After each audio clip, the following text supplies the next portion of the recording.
முதல்ல வந்து பார்த்தீங்கன்னா, 2ஆம் உலகப் போருக்கு பின்னாடி, ஆம் அப்ப அ இஸ்ரேல் என்ற ஒரு நாடு வந்து உருவாகுது. ஈரான் என்ற ஒரு நாடு வந்து உருவாகுது கொஞ்சம். ஆனா ஈரான் என்ற ஒரு நாடு வந்து முழுக்க முழுக்க வந்து ஒரு அவங்களுடைய அரசரால ஒரு மன்னராட்சி தான் இருந்தது. 2ஆம் உலகப் போர்களுக்கு உருவான எத்தன நாடுகள் வந்து ஒரு பப்பட்டான ஒரு ஆட்சிய தானே வந்து வச்சாங்க. மேற்குலகத்துக்கு ஆமா. தேவையற்ற அதே போல தான் ஈரான்லயும் நடக்குது. அப்ப ஈரான்ல என்னதான் மன்னராட்சி இருந்தாலும், அது வந்து ஒரு முழுக்க முழுக்க ஒரு அமெரிக்கா சார்ந்த, மேற்குலகம் சார்ந்த ஒரு நாடா தான் இருக்கு. அத வந்து இந்த கார்ட யூஸ் பண்ணி தான் வந்து இஸ்ரேல் வந்து அமெரிக்கா வந்து அவங்களுக்கு தேவையான விஷயத்த அமெரிக்கா மூலமா வந்து அவங்கள இன்ஃப்ளூயன்ஸ் பண்ணி பண்ண ஆரம்பிக்கிறாங்க.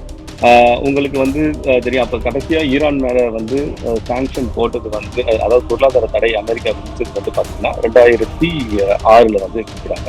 இப்ப அமெரிக்கா ஈரான் வந்து முழுக்க முழுக்க அணு சக்தியில வந்து வல்லரசு அடைஞ்சிருச்சுன்னா, இவங்களுக்கு என்ன ஒரு பயம், டொமஸ்டிக் பர்பஸ் மட்டும் யூஸ் பண்ண மாட்டாங்க. அது அணு ஆயுதமும் இவங்க உருவாக்குவாங்கன்னு இஸ்ரேலோட கவலை. ஈரான் மேல ஒரு அணு ஆயுத தடை அந்த ஒரு ஒப்பந்தத்த கொண்டு வரணும். சரிங்களா? இத வந்து கொண்டு வரணுன்றது இஸ்ரேலோட ஒரு வேலை. ஈரான் மேல இருக்கிற அந்த சாங்ஷன்ஸ வந்து பொருளாதார தடைய நீக்குறாங்க. நாங்க பொருளாதார தடைய உங்க மேல நீக்கிறோம். ஆனா அதுக்கு பதிலா என்ன பண்றோம்னா, நான் உங்களுக்கு வந்து JCPOA ஒரு ஒப்பந்தத்த போடுறோம். அதுக்கப்புறம் வந்து ஸ்டாக் பைலிங் வந்து அந்த யுரேனியம் ஸ்டாக் பைல் பண்றாங்க இல்லையா? ஸ்டோர் பண்ணி வைக்கிறாங்க இல்லையா? அது 300 கிலோக்கு மேல போகக்கூடாதுன்றாங்க. சரிங்களா? அப்புறம் அது மட்டும் இல்லாம, அ உலகத்துல இருக்க அத்தனை நாடுகளும் எந்தெந்த நாடுகள்லாம் அணு ஃபெசிலிட்டி இருக்கு, அந்த ஆராய்ச்சி இதெல்லாம் இருக்கும். அத மானிட்டர் பண்றதுக்குன்னு ஒரு கமிட்டி ஒண்ணு இருக்கு. இப்ப இதெல்லாம் வந்து பிரேக் பண்றதுக்கு அமெரிக்காவுக்கு வந்து என்னன்னா, இவங்கள வந்து ஒட்டுமொத்தமா வந்து சீனா, ரஷ்யா இந்த சைடு போக விடக்கூடாது. அதே நேரத்துல வந்து அணு ஆயுதங்கள் இவங்க உற்பத்தி பண்ற அளவுக்கு நம்மள போக வைக்கக்கூடாதுன்னு தான் இந்த ஒரு ஒப்பந்தம் இருக்கு. அதனுடைய முக்கிய ஒப்பந்தமே இதுதான். ஈரான்ல இருந்து எக்ஸ்போர்ட் ஆகுது இல்லையா ஆயில். அந்த வந்து கச்சா எண்ணெய் வந்து எக்ஸ்போர்ட் ஆகுது இல்லையா? அது வந்து கிட்டத்தட்ட ஒரு நாளைக்கு 2 பில்லியன் பேரல் வரைக்கும் 2 மில்லியன் பேரல் வரைக்கும் வந்து ஒரு நாளைக்கு எக்ஸ்போர்ட் ஆகுது. ஹியூஜ் ரெவென்யூ கிட்டத்தட்ட. இதுதான் இவங்களுடைய இஸ்ரேலோடைய ஒரு அஜெண்டா. இத வந்து சக்சஸ்ஃபுல்லா முடிச்சுட்டாங்க. சரிங்களா? அப்ப இந்த ஒப்பந்தம் கையெழுத்து ஆன தடைப்பட்டுச்சுன்னா மீதி என்ன என்ன வரும்? ஆட்டோமேட்டிக்கா வந்து பொருளாதார தடை பண்ணலாமா? சரிங்களா? அணு ஆயுத பரவல் தடை இந்த சட்டத்துல வந்து இவங்க கையெழுத்து போட்டுட்டாங்க. ஆனா இஸ்ரேல் கையெழுத்து போடல. ஆமா. இஸ்ரேல் கையெழுத்து போடல. ஓகே. அதே போல இவங்க கிட்ட அணு ஆயுதம் இருக்குதா இல்லையான்றது வந்து யாரும் தெரியாது. ஆனா இஸ்ரேல் அணு ஆயுதம் இருக்குன்னு தெரியும். இப்போ நீங்க சொன்னது வந்து நிறைய சரியான பாயிண்ட் அது. ஏன்னா அது எப்போ வந்து 2014க்கு அப்புறம் தான் அது மாறுது. அது பேரா நீங்களே சொல்றீங்க. அது எப்போ நடக்குதுன்னா 2014க்கு அப்புறம் மோடி வந்து ஃபர்ஸ்ட் டைம் பிரைம் மினிஸ்டரா வந்த பிறகு வந்து பாத்தீங்கன்னா, இந்தியன்ஸ் ஃபார் இஸ்ரேல்னு வந்து ஒரு ஒரு அமைப்பு வந்து உருவாக்குறாங்க. சரிங்களா? இந்தியன்ஸ் ஃபார் இஸ்ரேல் வந்து ஒரு ஜெர்மனியை வந்து மையமா வச்சு ஒரு அமைப்பு. எப்போ ஜெருசலேம் வந்து இஸ்ரேல் வந்து அபகரிச்சு அங்க வந்து அவங்க கேபிட்டலா தலைநகரா மாத்துறாங்களோ, அப்போ ஒரு யூதன் வந்து எவ்வளவு சந்தோஷப்படுவானோ, ஒரு இஸ்ரேலியர்கள் எவ்வளவு சந்தோஷப்படுவாங்களோ, அதை விட சந்தோஷப்படுவோம் இந்துக்கள் நாங்க சந்தோஷப்படுவோம்னு ஒரு அது இருக்கு. அது சொல்லியிருக்காங்க. ஒரு கோல்வாக்கர் 1920கள் அந்த காலத்துல 100 வருஷத்துக்கு முன்னாடி என்ன சொல்லியிருக்காருன்னா, நீ ஜெருசலேமை வந்து இஸ்ரேல் வந்து அபகரிச்சு அவங்களோட தலைநகரை அங்க கொண்டு வரும்போது ஒரு இஸ்ரேலியர்கள் வந்து எவ்வளவு சந்தோஷப்படுவாங்களோ, அதுக்கு மேல நாங்க சந்தோஷப்படுவோன்றது வந்து சொல்லும்பொழுது அப்ப என்ன இருக்கு? முழுக்க முழுக்க ஒரு இஸ்லாமோபோபிக் தானே. ஒரு ஃபாரின் பாலிசி வைஸ் வெளியுறவு கொள்கை வரை நீங்க அந்த இதுல நீங்க இது வரைக்கும் நீங்க கொண்டு போகல. ஆனா நீங்க ஒரு இம்ப்ரெஷன் கிரியேட் பண்றீங்க பாத்தீங்களா? நீங்க வந்து இந்தியாவோட வெளியுறவுத்துறை அமைச்சரோ, பிரதமரோ இல்ல மத்தவங்க கவர்மெண்ட்ல இருக்கிற யாரோ ஒருத்தவங்க பேச வேண்டிய அவசியம் கிடையாது. ஆனா அங்க அந்த அந்த கவர்மெண்ட்டுக்கு இருக்கிற ஃபண்டமெண்டலா இருக்கிற RSS உடைய அந்த ஐடி விங் இருக்கு இல்லையா? அவங்களுடைய ப்ரொபகண்டா மீடியம் இருக்கு, ப்ரொபகண்டா சேனல். இதை இவங்க பண்ணாலே அது கவர்மெண்டோட வாய்ஸா தான் அதை வந்து பார்ப்பாங்க. இந்த நாடுகள்ல வந்து சீனாவுடைய சர்க்கிள் ஆஃப் இன்ஃப்ளூயன்ஸ், ஒரு ஸ்பியர் ஆஃப் இன்ஃப்ளூயன்ஸ்ல வராங்க. ஏன்னா இப்போ கடைசி இந்த கோவிடுக்கு முன்னாடி வரைக்கும் பாத்தீங்கன்னா ஏகப்பட்ட பைலேட்டரல் ட்ரேட் அக்ரிமெண்ட் அங்க வந்து கஜகஸ்தானா இருக்கட்டும். கஜகஸ்தான்ல இருந்து நீங்க அப்படியே யூரேஷியாவை நீங்க கனெக்ட் பண்ணிடலாம். சரிங்களா? இப்போ அதுக்கான போர்ட் இந்த மாதிரியான சப்ளை செயின் வந்து இந்த நாடுகளுக்குள்ள அதிகம். அப்போ அந்த அந்த மக்களுக்கான கோரிக்கை வந்து அப்படியே தான் இருக்கு. ஆனா அந்த கோரிக்கையை நான் ஃபுல்ஃபில் பண்றேன்னு ஒரு நாடு வந்து உருவாகும் போது அதனுடைய நாடுகளுக்கு தானே அந்த இன்ஃப்ளூயன்ஸ் வந்து அந்த நாடுகளுக்கு போகுது. Nimati Property Management. Contact 7667008999. அன்னை பர்னிச்சர்ஸ், அன்னை திருமண சீர்வரிசை பொருட்கள், டிவி, ஃபிரிட்ஜ், வாஷிங் மெஷின் உள்ளிட்ட 200க்கும் மேற்பட்ட பொருட்கள் அடங்கிய திருமண சீர்வரிசை ரூபாய் 99,000 மட்டுமே. தமிழகம் முழுவதும் இலவச டோர் டெலிவரி. தொடர்புக்கு 7550144440 9345044044. ஃபோர்த் எஸ்டேட் தமிழ் நேயர்களுக்கு அருள்மொழிவர்மனின் அன்பார்ந்த வணக்கங்கள். இது உங்கள் ஃபோர்த் எஸ்டேட் தமிழ் வழங்கும் பெருதினம் பெருதுகள் நிகழ்ச்சி. இன்றைக்கு நம்மோடு இஸ்ரேல் மற்றும் ஈரான் இடையிலான இந்த பயங்கர யுத்தத்துக்கு பின்னணியில் இருப்பது என்ன, இதனுடைய புவிசார் அரசியல் நிலவரங்கள் என்ன ஆகியவற்றை குறித்து மிக நுட்பமான ஒரு கலந்துரையாடலை நிகழ்த்துவதற்காக நம்மோடு இணைந்திருக்கிறார் அமெரிக்காவில் இருந்து தமிழ் ரிசர்ச் இன்ஸ்டிடியூட் தமிழ் ஆய்வு நிறுவனத்தினுடைய தலைவர் மரியாதைக்குரிய திரு அருண்குமார் அவர்கள். வணக்கம் திரு அருண்குமார். வணக்கம் அருண்மொழி. எப்படி இருக்கீங்க? நலமா இருக்கீங்களா? நலமா இருக்கேன். நீங்க எப்படி இருக்கீங்க? நான் ரொம்ப நலமா இருக்கேன். மிக்க மகிழ்ச்சி உங்களை இணையத்தின் வாயிலாக சந்திப்பதில். உங்களுடைய இந்த டிஆர்ஐ வெப்சைட்டுடைய பல கட்டுரைகளை, நுணுக்கமான கட்டுரைகளை வாசித்திருக்கிறோம். முதல் முறையா உங்களை நான் நேர்ல இப்போ காணொலி காட்சி வாயிலாக பேடியிருக்க வாய்ப்பளித்த மிக்க நன்றி. அடிப்படையில இதற்கு உள்ள நிறைய விவகாரங்கள் இருக்கு. இதனுடைய பின்னணியில பல புவிசார் அரசியல் சார்ந்த நடவடிக்கைகள் இருந்தாலுமே கூட ஒரு காமன் மேன், ஒரு சாதாரண ஒரு பாமர மனிதனுக்கு என்னப்பா இஸ்ரேலுக்கும் ஈரானுக்கும் என்னப்பா பிரச்சனை அப்படிங்கிற ஒரு கேள்வி இருக்கும் இல்லையா? சோ அந்த கேள்வியிலிருந்து நம்ம துவங்கிடலாம்னு நினைக்கிறேன். இஸ்ரேலுக்கும் ஈரானுக்கும் என்னதான் பிரச்சனை? வணக்கம் அருள்மொழிவர்மன். உங்களுடைய ஃபோர்த் எஸ்டேட் தமிழ் சேனலுக்கு இன்வைட் பண்ணி இந்த ஈரான் இஸ்ரேல் பிரச்சனையை பின்னாடியான என்னென்ன இருக்குன்றதுக்கு பற்றியான தகவல்களை கேட்கறதுக்கு ரொம்ப நன்றி.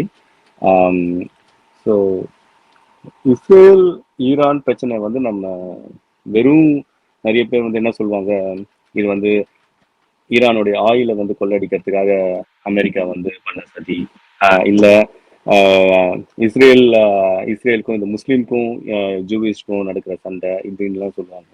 பட் இதெல்லாம் தெரிஞ்சுக்கிறதுக்கு முன்னாடி நம்ம ஒரு இதோட ஹிஸ்ட்ரி ஒரு 1979 காலத்திலிருந்து நம்ம போக வேண்டியது இருக்கு. முதல்ல பாத்தீங்கன்னா 2ஆம் உலக போர்களுக்கு பின்னாடி அப்ப இஸ்ரேல் என்ற ஒரு நாடு உருவாகுது, ஈரான் என்ற ஒரு நாடு உருவாகுது தெரியும். ஆனா ஈரான் என்ற ஒரு நாடு முழுக்க முழுக்க ஒரு அவங்களுடைய அரசரால ஒரு மன்னராட்சி தான் இருந்தது. அவர் பேர் பகல்வின்னு சொல்லுவாங்க, இந்த பகல்வி டைனாஸ்டி. அவங்க தான் ரூல் பண்ணாங்க. அவங்க முழுக்க முழுக்க 2ஆம் உலக போர்களுக்கு உருவான எத்தனை நாடுகள் ஒரு பப்பட்டான ஒரு ஆட்சியை தானே வச்சாங்க மேற்குலகத்துக்கு. அதே போலதான் ஈரான்லயும் நடக்குது. அப்ப ஈரான்ல என்னதான் மன்னராட்சி இருந்தாலும் அது ஒரு முழுக்க முழுக்க ஒரு அமெரிக்கா சார்ந்த மேற்குலகம் சார்ந்த ஒரு நாடா தான் இருக்கு. ஆனா அதுக்கப்புறம் என்ன நடந்ததுன்னா 1953 இந்த மாதிரி அந்த மன்னருக்கு எதிரான சில புரட்சிகள் நாட்டுல நடக்க ஆரம்பிக்குது. அதுக்கு என்ன மன்னர் கிடையாது, அப்ப இருந்து ஒரு பிரைம் மினிஸ்டர் இருந்தாரு. பிரைம் மினிஸ்டர் மன்னர் ஆனா மன்னரே தூண்டி விட்டதுல அந்த பிரைம் மினிஸ்டர் எதிரான ஒரு கழகம் நடக்குது. என்ன கழகம்னா, நம்ம ஏன் இவங்களுக்கு அடிமையா இருக்கிறோம், இந்த ஈரானுடைய எண்ணெய் வளத்தை எல்லாமே மேற்கொள்ளணும் சிறந்ததுன்னு சொல்லி அந்த காலத்தோடைய அப்ப இருந்த பிரைம் மினிஸ்டர் 1953 ஒரு கழகம் நடக்குது. அவர் ஆட்சியை அகற்றுறாங்க, ஒரு கலவரம் ஏற்பட்டு. முழுக்க முழுக்க கலவரத்துக்கு பின்னாடி பாத்தீங்கன்னா லண்டனோட MI6, அதுக்கப்புறம் அமெரிக்காவோட உளவுத்துறை தான் முன்னிருந்து அந்த பிரைம் மினிஸ்டரை பதவி விலக்கி மறுபடியும் மன்னராட்சி மன்னர்கிட்டயே ஒரு முழுக்க முழுக்க அவங்களுடைய ஒரு பிரைம் மினிஸ்டரா போட்டு ஒரு அரசாங்கம் நடக்குது. அதுக்கப்புறம் 1979 வந்துதான் இந்த கெமானி இப்ப இருக்காரு இல்லையா, இப்ப இவங்களுடைய ஆட்சிகள் தான் வருது. இதுல பாத்தீங்கன்னா இப்ப இந்த ஆட்சி அப்ப வருது. அது வரைக்கும் பாத்தீங்கன்னா இஸ்ரேல் ஈரான் எல்லாம் நட்பு நாடுகளா தான் இருக்கு. அதுக்கப்புறம் 1979 அப்புறம் நடந்த அந்த இஸ்லாமிக் ரெவல்யூஷனுக்கு அப்புறம் பாத்தீங்கன்னா இந்த கெமானி இவங்க ஆட்சி அதிகாரத்தை கொண்டு வராங்க. அப்போ இந்த பகல்வி டைனாஸ்டியோட அவனுடைய பையன் எல்லாமே நாடு கடத்தப்படுறாங்க, அமெரிக்கா போயிடுறாங்க. சரிங்களா? அப்பத்துல இருந்து தான் இந்த பிரச்சனைகள் ஸ்டார்ட் ஆகுது. சரிங்களா? இப்போ இந்த பிரச்சனைக்கு வருவோம். இப்போ அமெரிக்காவுக்கு ஒரு ஈரான் எப்பவுமே வந்து ஈரான் என்ற நாடு வந்து மத்திய கிழக்குல வந்து வலுப்பெறத வந்து இஸ்ரேலும் விரும்பல, அமெரிக்காவும் விரும்பல. ஏன்னா அவங்களுக்கு வந்து முழுக்க முழுக்க ஒரு ஈரானோட கட்டுப்பாட்டான சுத்தி இருக்க முஸ்லீம் நாடுகள் எல்லாமே வந்து இவங்க கட்டுப்பாட்டுக்குள்ள போயிடுன்ற ஒரு பயம் வந்து இஸ்ரேலுக்கும் இருக்கு, அமெரிக்காவுக்கும் இருக்கு. அதை வந்து இந்த கார்டை யூஸ் பண்ணி தான் வந்து இஸ்ரேல் வந்து அமெரிக்கா வந்து அவங்களுக்கு தேவையான விஷயத்த அமெரிக்கா மூலமா வந்து அவங்களை இன்ஃப்ளூயன்ஸ் பண்ண ஆரம்பிக்கிறாங்க. இப்போ இந்த பிரச்சனைகள் நடந்துட்டு இருக்கும் பொழுது இப்ப கடைசியா நம்ம என்ன வந்து பார்க்க வேண்டியது இருக்குன்னா, ஒரு கடைசி வந்து ஒரு 20 வருஷத்துக்கான இந்த பாலிடிக்ஸை வந்து நம்ம பார்த்துருவோம். சரிங்களா? உங்களுக்கு வந்து தெரியும். அப்ப கடைசியா ஈரான் மேல வந்து சாங்ஷன் போட்டது வந்து அதாவது பொருளாதார தடை அமெரிக்கா விதிச்சது வந்து பாத்தீங்கன்னா 2006 வந்து விதிக்கிறாங்க. அது கிட்டத்தட்ட வந்து 2015 வரைக்கும் தொடருது. சரிங்களா? அப்ப இந்த இடைப்பட்ட காலத்துல வந்து என்னன்னா ஈரான் வந்து அணு ஆயுதம் சம்பந்தமான அணு ஆயுதம்னு சொல்ல முடியாது, அணுசக்தி சம்பந்தமான ஒரு தொழில்நுட்பத்துல வந்து இருக்காங்க. ஆனா அது 1950களே அதுக்கான டெக்னாலஜி டிரான்ஸ்ஃபர்ல வந்து அவர் எப்ப 1953க்கு 79க்கு முன்னாடி இது ஈரான் வந்து அமெரிக்கா நல்லுறவுல இருக்கும் பொழுது அந்த டொமஸ்டிக் அதாவது மின்சாரம் சம்பந்தப்பட்ட சார்ந்த அந்த மாதிரியான ஒரு டெக்னாலஜி வந்து தொழில்நுட்ப அந்த அறிவையும் அதுக்கான தொழில்நுட்பத்துக்கான எல்லா வசதியும் வந்து அமெரிக்கா தான் இவங்களுக்கு ஈரானுக்கு கொடுக்குது. 79க்கு அப்புறம் அது முழுமா தடை செய்யப்படுது. சரிங்களா?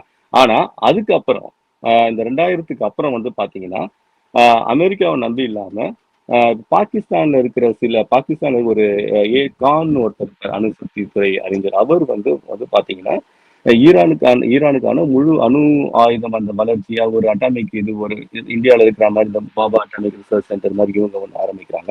அதுக்கு முழுக்க முழுக்க பாகிஸ்தான் பின்னாடி இருக்கு, சீனாவும் வந்து பின்னாடி இருக்கு. இப்போ இங்கதான் பிரச்சனையும் ஸ்டார்ட் ஆகுது. இப்போ ஈரான் வந்து முழுக்க முழுக்க அணு சக்தியில வந்து வல்லரசு அடைஞ்சிருச்சுன்னா இவங்களுக்கு என்ன ஒரு பயம், டொமஸ்டிக் பர்பஸ் மட்டும் யூஸ் பண்ண மாட்டாங்க, அது அணு ஆயுதமும் இவங்க உருவாக்குவாங்கன்னா இஸ்ரேலோட கவலை.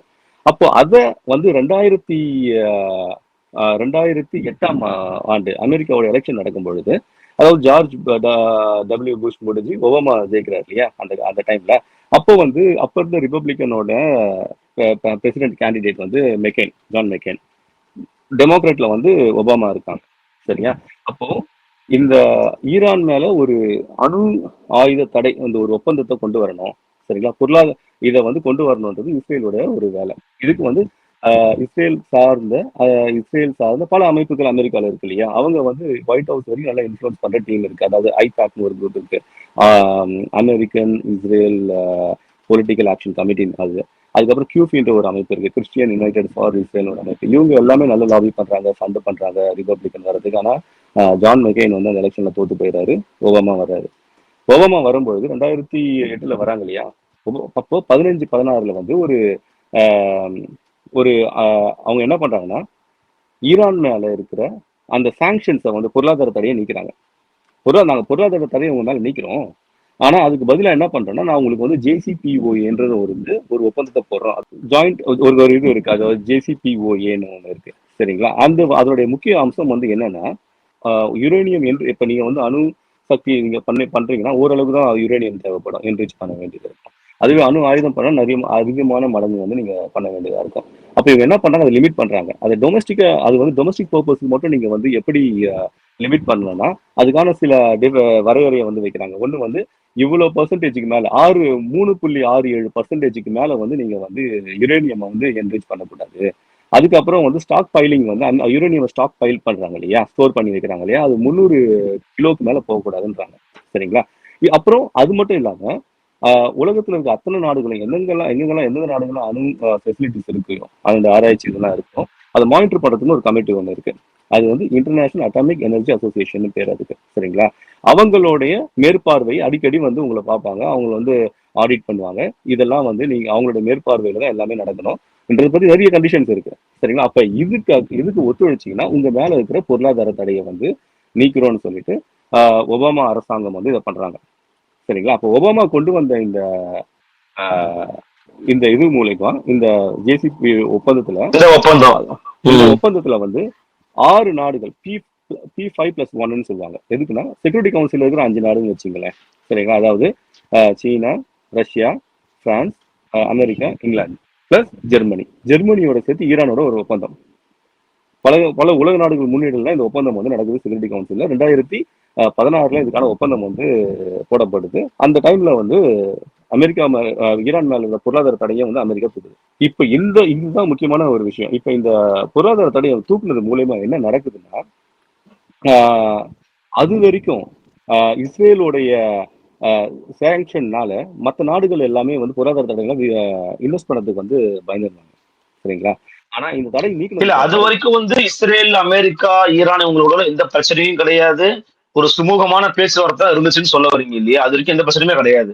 அந்த அந்த பேக்ட் வந்து போடுற வரைக்கும் வந்து பாத்தீங்கன்னா ஒரு சுமூகமான நிலைமைன்னு சொல்ல முடியாது. ஏன்னா அதுக்கு முன்னாடியே வந்து சீனாவுடைய சப்போர்ட் ஒன்று இருக்கு. அவங்களும் வந்து ஒரு நாலேஜ் டிரான்ஸ்ஃபர் வந்து தர்றாங்க. இப்ப இதெல்லாம் வந்து பிரேக் பண்றதுக்கு அமெரிக்காவுக்கு வந்து என்னன்னா, இவங்களை வந்து ஒட்டுமொத்தமா வந்து சீனா, ரஷ்யா இந்த சைடும் போக விடக்கூடாது. அதே நேரத்துல வந்து அணு சக்தியில அணு ஆயுதங்கள் இவனை உற்பத்தி பண்ற அளவுக்கு நம்மளை போக வைக்க கூடாதுன்னு தான் இந்த ஒரு ஒப்பந்தம் இது. அதோடைய முக்கிய ஒப்பந்தமே இதுதான். இந்த ஒப்பந்தத்துல வந்து டிப்ளமேட்டிக்கான ஒரு ஒப்பந்தம் தான் அது. ஒரு பக்கம் வந்து பாத்தீங்கன்னா இவங்க அணு ஆயுதமும் பண்ண முடியாது. சரிங்களா? அதே நேரத்துல இவங்க பொருளாதாரத்தை தடையும் வந்து இது பண்ணும்போது ஒரு வின் சுச்சுவேஷன் தான் அது ஈரானுக்கும் அமெரிக்காவுக்கும். இது டெமோக்ராட் வந்து கொண்டு வர, அதாவது ஒபாமா பீரியட்ல வந்து கொண்டு வர ஒரு ஒப்பந்தம். சரிங்களா? இதை எப்படி வந்து இவங்களுக்கு வந்து யூஸ் பண்றாங்கன்னா, ஈரான் இந்த பொருளாதார தடை நீக்கினதுக்கு அப்புறம் ஃபாரின் இன்வெஸ்ட்மெண்ட் வந்து அதுவும் முக்கியமா ஐரோப்பிய நாடுகள் வந்து ஃபாரின் இன்வெஸ்ட்மெண்ட் ஈரானுக்கு வர ஆரம்பிக்குது. சரிங்களா? அதாவது ஏர்பஸ் கூட கான்ட்ராக்ட், அதுக்கப்புறம் வந்து டோட்டல் வந்து ஒரு கேஸ் ஒரு இது அதாவது எரிபொருள் இது அவங்களுடைய சுத்திகரிப்பு இது அவங்களுடைய இன்வெஸ்ட்மெண்ட், இது இல்லாமல் ஒன்றும் நிறைய இன்வெஸ்ட்மெண்ட் வருது. கிட்டத்தட்ட அந்த டைம்ல வந்து பாத்தீங்கன்னா $400 பில்லியன் ஒரு வணிக மையமா வந்து ஈரான் வந்து மாறுது அந்த அந்த டைமுக்கு அப்புறம் 2016 அப்புறம். அதே போல சாங்ஷன் பொருளாதார தடை நீக்கிறதுக்கு அப்புறம் இவங்களுடைய உலகம் முழுக்க இருக்க சொத்துக்கள் கிட்டத்தட்ட $100 பில்லியன் சொத்துக்கள் வந்து இவங்களை ஆக்சஸ் பண்ண முடியுது, ஃப்ரீயா ஆக்சஸ் பண்ண முடியுது. இது மட்டும் இல்லாம ஈரான்ல இருந்து எக்ஸ்போர்ட் ஆகுது இல்லையா ஆயில், அந்த வந்து கச்சா எண்ணெய் வந்து எக்ஸ்போர்ட் ஆகுது இல்லையா, அது வந்து கிட்டத்தட்ட ஒரு நாளைக்கு 2.5 பில்லியன் பேரல் வரைக்கும் 2.5 மில்லியன் பேரல் வரைக்கும் வந்து ஒரு நாளைக்கு எக்ஸ்போர்ட் ஆகுது. ஹியூஜ் ரெவென்யூ கிட்டத்தட்ட. அப்ப இவங்க என்ன பண்றாங்கன்னா, ரொம்ப நாள் நீடிக்காதுன்றது ஈரானுக்கும் தெரியும்.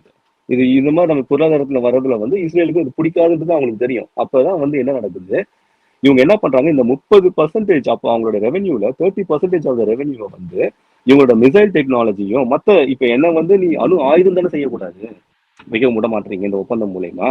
ஆனா எனக்கு மிசைல் டெக்னாலஜிலையும் ட்ரோன் டெக்னாலஜி, இந்த ஹேர் டிஃபென்ஸ் டெக்னாலஜி நான் இதை வந்து ஸ்பெண்ட் பண்றேன். அது வந்து ஈரானுடைய குவாட் படைப்பிரிவு கீழே வரும். அவங்களுடைய நேரடி கட்டுப்பாட்டுக்குள்ளேயே அவங்க வந்து ஒரு அமைப்பு வந்து உருவாக்குறாங்க. முழுக்க ஏர் டிஃபென்ஸ் டெக்னாலஜியை வந்து அதோட ஏர் டிஃபென்ஸ் சுப்பீரியரா இருக்கணுன்றதுக்காக நிறைய ஒரு 30% அவங்களோட ஜிடிபியை வந்து அவங்க டிஃபென்ஸ் டெக்னாலஜி வந்து இது பண்றாங்க. சரிங்களா? இதுதான் இங்க வந்து ஒரு பிரச்சனை இஸ்ரேலுக்கு. இது எல்லாமே ரொம்ப வேகமா நடக்குது. இது எல்லாமே வந்து பாத்தீங்கன்னா 2006 இருந்து 2019, 20 அதாவது ஒபாமாவோட செகண்ட் டேர்ம் முடியறதுக்குள்ள 20ல முடியறாரு இல்லையா, 16ல வந்து இவங்க முடியறாங்க. இது ரொம்ப குயிக்கா நடக்குது இந்த வேகம் எல்லாமே. சரிங்களா? அப்பதான் வந்து என்ன பண்றாங்க, அப்போ இந்த ஜேசிபிஓஏ ஒப்பந்தம் வந்து இவங்களுக்கு வந்து ரொம்ப காம்ப்ரிஹென்சிவா வேணும் அப்படின்னு இஸ்ரேல். ஏன்னா இஸ்ரேல் வந்து ஒரு பொருளாதார ரீதியாகவோ ஒரு தொழில்நுட்ப ரீதியாகவோ ஈரான் வந்து மத்திய கிழக்குல வந்து வளர்றது வந்து இஸ்ரேலுக்கு பிடிக்கல. சரிங்களா? அப்ப என்ன நடக்குதுன்னா 2016 அப்ப எலெக்ஷன் நடக்குது. திருப்பி வந்து எலெக்ஷன் நடக்குது. இந்த ஒப்பந்தத்தை எப்படியாவது ரத்து செய்யணும். சரிங்களா? இதுதான் இஸ்ரேலோட வேலை. அதுக்கப்புறம் என்ன பண்ணணும்னா, அது மட்டும் இல்லாம உங்களுக்கு வந்து ஜெருசலேம் வந்து பாலஸ்தீன் கிட்ட இருந்து வாங்கிட்டு அங்க வந்து நாங்க எங்க தலைநகரத்தை அபீபில இருந்து ஜெருசலேமுக்கு மாத்தணும்ன்றது ஒரு பிளான் இஸ்ரேலுக்கு. இந்த கோலன் ஹைட்ஸ் வெஸ்ட் பேங்க்ல இருக்கிற சிரியால இருக்க கொஞ்சம் பகுதிகள், இந்த கோலன் ஹைட்ஸ் வெஸ்ட் பேங்க் வந்து அனெக்ஸ் பண்ணணும். இதுக்கான ரெகக்னிஷனை வந்து அமெரிக்கா தரணும். சரிங்களா? இந்த கண்டிஷன்ஸ் எல்லாம் வச்சுதான் இவங்க வந்து ரிபப்ளிகன்ஸ்க்கு வந்து இவங்க ப்ரொமோட் பண்றாங்க. அப்போ 2017 வந்து ட்ரம்ப் ஆட்சிக்கு வந்த பிறகு, ஜனவரி மாசம் வந்த பிறகு நீங்க வந்து ஒரு 3 பேர் முக்கியமான ஆட்கள், பிரசிடென்டா அதிபரா இவர் வர்றாரு ட்ரம்ப், துணை அதிபரா மைக் பென்ஸ் வராங்க, செக்ரட்டரி ஆஃப் த ஸ்டேட் 3 முக்கியமான பதவிகள், வெளியுறவுத்துறை அமைச்சர் வராரு இல்லைங்களா, செக்ரட்டரி மைக் பாம்பியோ கேள்விப்பட்டிருக்கீங்க. இதெல்லாம் வந்து இந்த 3 பேர் வராங்க. இந்த 3 பேரும் வந்து பாத்தீங்கன்னா இவங்களுக்கு பின்புறம் வந்து ஒரு இவாஞ்சலிக்கல், அப்புறம் வந்து இந்த ஜியோனிஸ்டோட லாபி வந்து அதிகமா இருக்கு. இவங்க வந்து ஃபண்ட் பண்றாங்க. சரிங்களா? அதுக்கேற்ற அமெரிக்காவில் வந்து முக்கியமான பாத்தீங்கன்னா இந்த இஸ்ரேலோட லாபி ரொம்ப அதிகமா இருக்கும். இவங்க நினைச்சதான் யாரு வேணா வந்து அரசியலுக்கு இவங்க வந்து ஒரு உள்ள ஒயிட் ஹவுஸ் உள்ள கொண்டு போக முடியும். இவங்களுக்கு தேவையான ஒரு கொள்கையை வந்து வழிவகுறதுக்கான வேலை இன்ஃப்ளூயன்ஸ் அவ்வளவு பண்ண முடியும். இது இப்படிதான் இவங்க வந்து கொண்டு வராங்க. இதுக்கு முக்கியமான 2 ஆர்கனைசேஷன். இந்த இவாஞ்சலிஸ்ட் இந்த பேக்கப்போட இருக்கிறவங்க அமெரிக்கா போன்ற ஒரு வல்லாதிக்கம் படைத்த ஒரு நாட்டுக்குள்ள ஒரு முக்கியமான பொறுப்புக்குள்ள வந்து இன்ஃப்ளூயன்ஸ் பண்ண முடியும் அப்படிங்கிறது அமெரிக்காவை இஸ்ரேல் வந்து எப்படி வேணா யூஸ் பண்ணும்பா அப்படின்னு சொல்ற மாதிரி இல்லையா அது? இல்ல அது அப்படித்தானே. ஏன்னா நீங்க வந்து பாத்தீங்கன்னா இங்க இருக்கிற கட்டமைப்புகள் பொருளாதார கட்டமைப்புல எடுத்துங்களா, ரியல் எஸ்டேட் கட்டமைப்புல எடுத்துங்க அமெரிக்கால. நீங்க வந்து இப்போ உலகத்தினுடைய ஒரு பொருளாதார தலைமையகம்னா நீ நியூயார்க் சொல்றீங்க, வால் ஸ்ட்ரீட் சொல்றீங்க, சரிங்களா? அப்ப வால் ஸ்ட்ரீட்ல நீங்க முக்கியமான நீங்க வந்து இந்த இந்த புரோக்கரேஜ் ஃபார்ம்ஸா இருக்கட்டும், ஃபினான்ஷியல் இன்ஸ்டிடியூட்ஸா இருக்கட்டும், இது எல்லாமே இவங்க தான் வந்து ஆப்ரேட் பண்றது. அதே மாதிரி ரியல் எஸ்டேட் துறையிலையும் சரி நீங்க நியூயார்க்கா இருக்கட்டும், வாஷிங்டன் டிசியா இருக்கட்டும், நியூ ஜெர்சியா இருக்கட்டும், இல்ல வந்து ஈவன் வெஸ்ட் கோஸ்ட் கூட இருக்குங்க, இவங்களோட லாபி வந்து ரொம்ப அதிகம், சரிங்களா? அப்போ இந்த மாதிரி அதாவது பிசினஸ் வைஸ்ல ரொம்ப அதிகம். வியாபார ரீதியில வந்து இவர்களுடைய இஸ்ரேலியர்களுடைய இன்ஃப்ளூயன்ஸ் ஆளுமை ரொம்ப அதிகம். அதை யூஸ் பண்ணி தான் இவங்க வந்து இவங்களுக்கு தேவையான இதெல்லாம் நகர்த்துறாங்க, சரிங்களா? இந்த கான்செப்ட்ல தான் இவங்க வராங்க. இதுக்கு நிறைய இதெல்லாம் இருக்கு. இங்க ஏகப்பட்ட இது வந்து நீங்க ஆன்லைன்லயே நீங்க பார்க்கலாம். ஏகப்பட்ட தரவுகள் இதை பத்தி இருக்கு. நீங்க இந்த ஐபேக்கையும் நீங்க வந்து கியூபியோடைய நீங்க ஃபாலோ பண்ணீங்கன்னா இங்க எந்த அளவுக்கு இன்ஃப்ளூயன்ஸ் பண்ணிருக்காங்க ஒயிட் ஹவுஸுக்கு தெரியும். இது முடிஞ்சது. அப்ப ட்ரம்ப் வர்றாரு. ட்ரம்ப் பதவிக்கு வந்து என்ன பண்றாருன்னா, இவங்க சொன்ன மாதிரியே ஜெருசலேமை வந்து பாலஸ்தீன் கிட்ட இருந்து பிடிங்குது. அதுக்கப்புறம் இவங்க தலைநகரா அறிவிக்கிறாங்க, சரிங்களா? அதுக்கு ட்ரம்ப்போட ஆதரவு அப்ப இருந்தது. 2019 நினைக்கிறேன், 18-19 நினைக்கிறேன் அந்த டைம்ல. அது அவங்க வந்து அது மட்டும் இல்லாம அமெரிக்காவுடைய தூதரகம் இருக்கு இல்லையா, அது டெல் அவீவ்ல இருந்து ஜெருசலேமுக்கு மாத்துறாங்க. அதாவது தலைநகரா வந்து டெல் அவீவ் தான் இருக்கு. இவங்க ஜெருசலேம் இதை வந்து இவங்களும் மாத்துறாங்க. அது முழு ஆதரவு அமெரிக்கா இருக்கிற மாதிரி நீங்க கணக்கு எடுத்துங்க, சரிங்களா? அதுக்கப்புறம் கோலன் ஹைட்ஸையும் வெஸ்ட் பேங்க்லயும் இவங்க வந்து அனெக்ஸ் பண்றாங்க. அதையும் இவங்க வந்து அமெரிக்கா வந்து அப்ப அமெரிக்க அதிபர் வந்து அதை ரெகனைஸ் பண்றாங்க, சரிங்களா? இவ்வளவுதான். அதுக்கப்புறம் முக்கியமான விஷயம் வந்து பாத்தீங்கன்னா ஜேசிபிஓஏ ஒப்பந்தம் வந்து 2018 யூனிலேட்டரலா வந்து கைவிடப்படுது. இப்ப இதுதான் இவங்களுடைய இஸ்ரேலோடைய ஒரு அஜெண்டா. இதை வந்து சக்சஸ்ஃபுல்லா முடிச்சிட்டாங்க, சரிங்களா? அப்ப இந்த ஒப்பந்தம் கையெழுத்து ஆன தடைப்பட்டுச்சுன்னா மீதி என்ன வரும்? ஆட்டோமேட்டிக்கா வந்து பொருளாதார தடை பண்ணலாமா? இந்த ஒப்பந்தம் இருக்கிற வரைக்கும் தானே தடை. அப்ப பொருளாதார தூக்கிடுறாங்க, பொருளாதார தடை போடுறாங்க. மறுபடியும் மீண்டும் பொருளாதார தடை, சரிங்களா? அப்ப மீண்டும் பொருளாதார தடை வந்த பிறகு அப்ப ஈரான் வந்து என்ன பண்றாங்கன்னா அதே நேரத்தில் அவங்களும் ஒரு ஸ்மார்ட்டான ஒரு மூவ் பண்றாங்க. நீங்க மேல பொருளாதார தடை பண்ணிட்டீங்க, சரிங்களா? அப்ப எங்களுக்கு வந்து நாங்க இந்த தடை இருக்கிற வரைக்கும், இந்த ஒப்பந்தம் இருக்கிற வரைக்கும் தான் என்கிட்ட நீங்க கண்ட்ரோல் பண்ண முடியும், சரிங்களா? இதை வந்து ஒரு மிஸ்கால்குலேட் பண்ணிட்டாங்கன்னு நினைக்கிறேன். இஸ்ரேலும் சரி அமெரிக்காவும் சரி இதை வந்து ஒரு மிஸ்கால்குலேட் பண்ணிருப்பாங்க. ஏன்னா இப்போ அந்த ஜேசிபிஓஏ ஒப்பந்தம் இருக்கிற வரைக்கும் தான் இவங்களுக்கான கண்டிஷன்ஸ் இருக்கு. இந்த அளவுக்கு தான் நீங்க இந்த 4% வரைக்கும் தான் 3.67% வரைக்கும் தான் நீங்க வந்து யுரேனியம் என்ரிச் பண்ண முடியும். 300 கிலோ வரைக்கும் தான் நீங்க வந்து ஸ்டாக் ஃபைல் பண்ண முடியும், சரிங்களா? அதுக்கப்புறம் ஐஇஏ இருக்கு இல்லையா, இன்டர்நேஷனல் அட்டாமிக் எனர்ஜி அசோசியேஷன், அவங்களுடைய ஆடிட் வந்து அந்த கண்டிஷன்ஸ்லாம் இந்த ஜேசிபிஓஏ ஒப்பந்தத்துல தான் இருக்கு. அப்ப இந்த ஒப்பந்தம் இல்லைன்னா என்ன பண்ணுவாங்க? ஆட்டோமேட்டிக்கா வந்து இதை வந்து ஈரான் வந்து பிரீச் பண்ற வேண்டிய ஒரு நிலைமைக்கு போறாங்க இல்லையா? ஒரு லீகல் சேனலே ஒண்ணு உருவாது இல்லையா? அப்ப அதன் அடிப்படையில் தான் என்ன நடக்குது. அப்ப இவங்க என்ன பண்றாங்க, சரி அப்ப நான் எனக்கு வந்து ஒப்பந்தத்தை வந்து நீங்க யூனிலேட்டரா இது பண்ணிட்டீங்க, அப்ப எனக்கு இது வந்து கட்டுப்படுத்த முடியாதுன்னு சொல்லிட்டு அப்புறம் இவங்க வந்து நியூக்ளியர் ப்ரோக்ராம்ல ஃபோக்கஸ் பண்றாங்க. அப்ப ஃபோக்கஸ் பண்ணும்போது கிட்டத்தட்ட வந்து அப்ப 3% அந்த யுரேனியம் என்ரிச்மென்ட் பெர்சன்டேஜ் வந்து பாத்தீங்கன்னா 60% வரைக்கும் போகுது. இப்ப அந்த பயம் இல்ல, அதாவது அந்த பேக்ட்ல போடப்பட்ட அந்த பவுண்டரிஸ வந்து ஈரான் வந்து கிராஸ் பண்றது உண்மைதானா? கிராஸ் பண்ணிட்டாங்களா? இல்ல, அத வந்து ஒப்பந்தம் இருக்கும்போது கிராஸ் பண்ணலன்னு நம்ம சொல்லல. அது வந்து அவங்க பண்ணல அப்படின்னு யார் சொல்றாங்கன்னா, அந்த ஐஏஇஏன்னு அமைப்பு இருக்கு இல்லையா, இன்டர்நேஷனல் அட்டாமிக் எனர்ஜி அசோசியேஷன். அதான் கேக்குறேன். அவங்க என்ன சொல்றாங்கன்னா, அந்த ஒப்பந்தத்துல போடப்பட்டதெல்லாம் கிராஸ் பண்ணிட்டாங்க இவங்க, அதனாலதான் இவங்க வந்து போருக்கே வந்து ஆயத்தமாகறாங்கன்னு ஒரு ரீசன் வைக்கிறாங்க. அது இல்ல, அது பொய்யான ரீசன். அது வந்து பாத்தீங்கன்னா இப்ப வந்து ஒரு ரீசெண்டா வந்து அமெரிக்காவுடைய ஒரு அமைப்பு கூட வந்து அதை கிளியரா எடுத்து சொல்லியிருக்காங்க. அது மாதிரி மீறப்படலை. அதாவது இந்த ஒப்பந்தம் இருக்கிற வரைக்கும் அது மீறப்படலை. ஓகே. சரிங்களா? அப்ப ஒப்பந்தம் ரத்து செஞ்ச பிறகு அது வந்து அதிகமாகுது. அதுக்கான ப்ரூவ் பண்ண முடியாது நீங்க. ஏன்னா ஒப்பந்தம் இருந்தா தானே நீங்க வந்து அந்த இன்டர்நேஷனல் அட்டாமிக் எனர்ஜி அசோசியேஷன் வந்து மானிட்டர் பண்ண முடியும். அந்த ஒப்பந்தம் இல்லாத போது செக் பண்ண முடியும். ஆமா, ஆமா. எப்படி அசஸ் பண்ணீங்க? சரிங்களா? இப்ப இதுதான் இங்க ஃபண்டமெண்டல் பிரச்சனையே.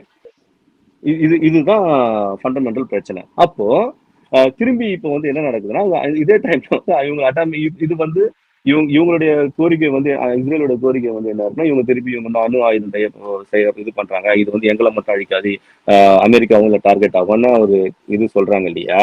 ஆனா இங்க பிரச்சனை வந்து என்னன்னா, நீங்க ஒண்ணு கவனிக்கணும். நியூக்ளியர் ப்ராலிஃபரேஷன் ஆக்ட்ல வந்து சிக்னேட்டரி பாடியா ஈரான் இருக்கு. சரிங்களா? அணு ஆயுத பரவல் தடை இந்த சட்டத்துல வந்து இவங்க கையெழுத்து போட்டிருக்காங்க. ஆனா இஸ்ரேல் கையெழுத்து போடல. ஆமா, இஸ்ரேல் கையெழுத்து போடல. ஓகே. அதே போல இவங்க கிட்ட அணு ஆயுதம் இருக்குதா இல்லையான்றது வந்து யாரும் தெரியாது. ஆனா இஸ்ரேல் அணு ஆயுதம் இருக்குன்னு தெரியும். இஸ்ரேல் கிட்ட அணு ஆயுதம் இருக்கு. சரிங்களா? அவங்க கிட்ட ஓகே. இருக்கு. ஆனா இஸ்ரேல் வந்து அந்த நான் நியூக்ளியர் ப்ராலிஃபரேஷன் ஆக்ட்ல வந்து இவங்க வந்து கையெழுத்து போடல. இப்ப இவங்களோட இது என்னன்னா, இஸ்ரேல் வந்து ஒரு தப்பான ஒரு பொய்யான ஒரு குற்றச்சாட்டை வந்து வைக்கிற மாதிரி ஈரான் மேல இருக்கிற மாதிரி இப்ப இருக்கு. இத வந்து பாத்தீங்கன்னா அமெரிக்கால இருக்கிற நிறைய காங்கிரஸ்மேன் செனட்டர்ஸ் இதை வந்து சொல்றாங்க. அது மட்டும் இல்ல, முன்னாள் சிஐஏ அதிகாரிகளும் சில பேர் இதை சொல்றாங்க. சரிங்களா? இப்ப இந்த பிரச்சனை வந்து இப்ப முடிஞ்சுதான். இதே பக்கத்துல வந்து பாத்தீங்கன்னா அதே டைம்ல ஈரான் ஆல்ரெடி வந்து அவங்களுடைய அந்த பொருளாதார தடையை வந்து நீக்கின அந்த காலகட்டத்துல அவங்க வந்து பொருளாதாரத்துல முன்னவும் போயிட்டாங்க. அதே டைம்ல அந்த ரெவென்யூ எடுத்து இவங்க டிஃபென்ஸ் டெக்னாலஜி இன்வெஸ்ட் பண்ண ஆரம்பிச்சிட்டாங்க.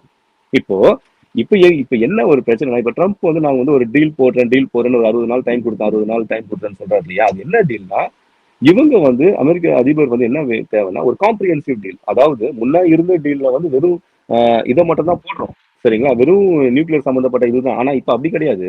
நீங்க வந்து நாங்க மிசைல் டெக்னாலஜிலையும் நீங்க வந்து இன்வெஸ்ட் பண்ணக்கூடாது, அது பத்தி ஆராய்ச்சி எல்லாம் பண்ணக்கூடாது, அது உற்பத்தி எல்லாம் பண்ணக்கூடாதுன்ற ஒரு டீலும் வந்து இப்ப வந்து இந்த டீலுக்கு தான் இப்ப வந்து போறாங்க. ஆனா டீல் ஒன்றும் ஓப்பனா வரல, பட் இதுவா தான் இருக்கும். இந்த மாதிரியான ஒரு கான்செப்ட்ல தான் இந்த ப்ரொபோசலை வந்து இஸ்ரேல் வந்து முன்னாடி வச்சாங்க. அதை ஈரான் எடுத்துக்கல. இப்ப அப்ப வந்து ஒரு காம்ப்ரிஹென்சிவான டீல். அப்போ வந்து ஜேசிபி இல்லாம அதோட ஒரு எக்ஸ்டெண்டட் வெர்ஷனா அவர் வந்து ஒரு சொபிஸ்டிகேட்டட் வெர்ஷனான ஒரு டீலை வந்து போடுறாங்க. அது வந்து எப்படின்னா, நியூக்ளியர் இதுவும் அது பத்தியான ஸ்க்ரூட்டினியும் இருக்கணும். அதே சமயத்துல missile technology, air defence technology அது பண்ண ஸ்க்ரூட்டினியும் இருக்கும். இதை பத்தி தான் இவங்க வந்து இந்த ஒரு டீல் தான் இவங்க வந்து பேசியிருப்பாங்க கண்டிப்பா. ஏன்னா இது மாதிரி ஒரு ப்ரொபோசல் தான் இவங்க வச்சிருப்பாங்க.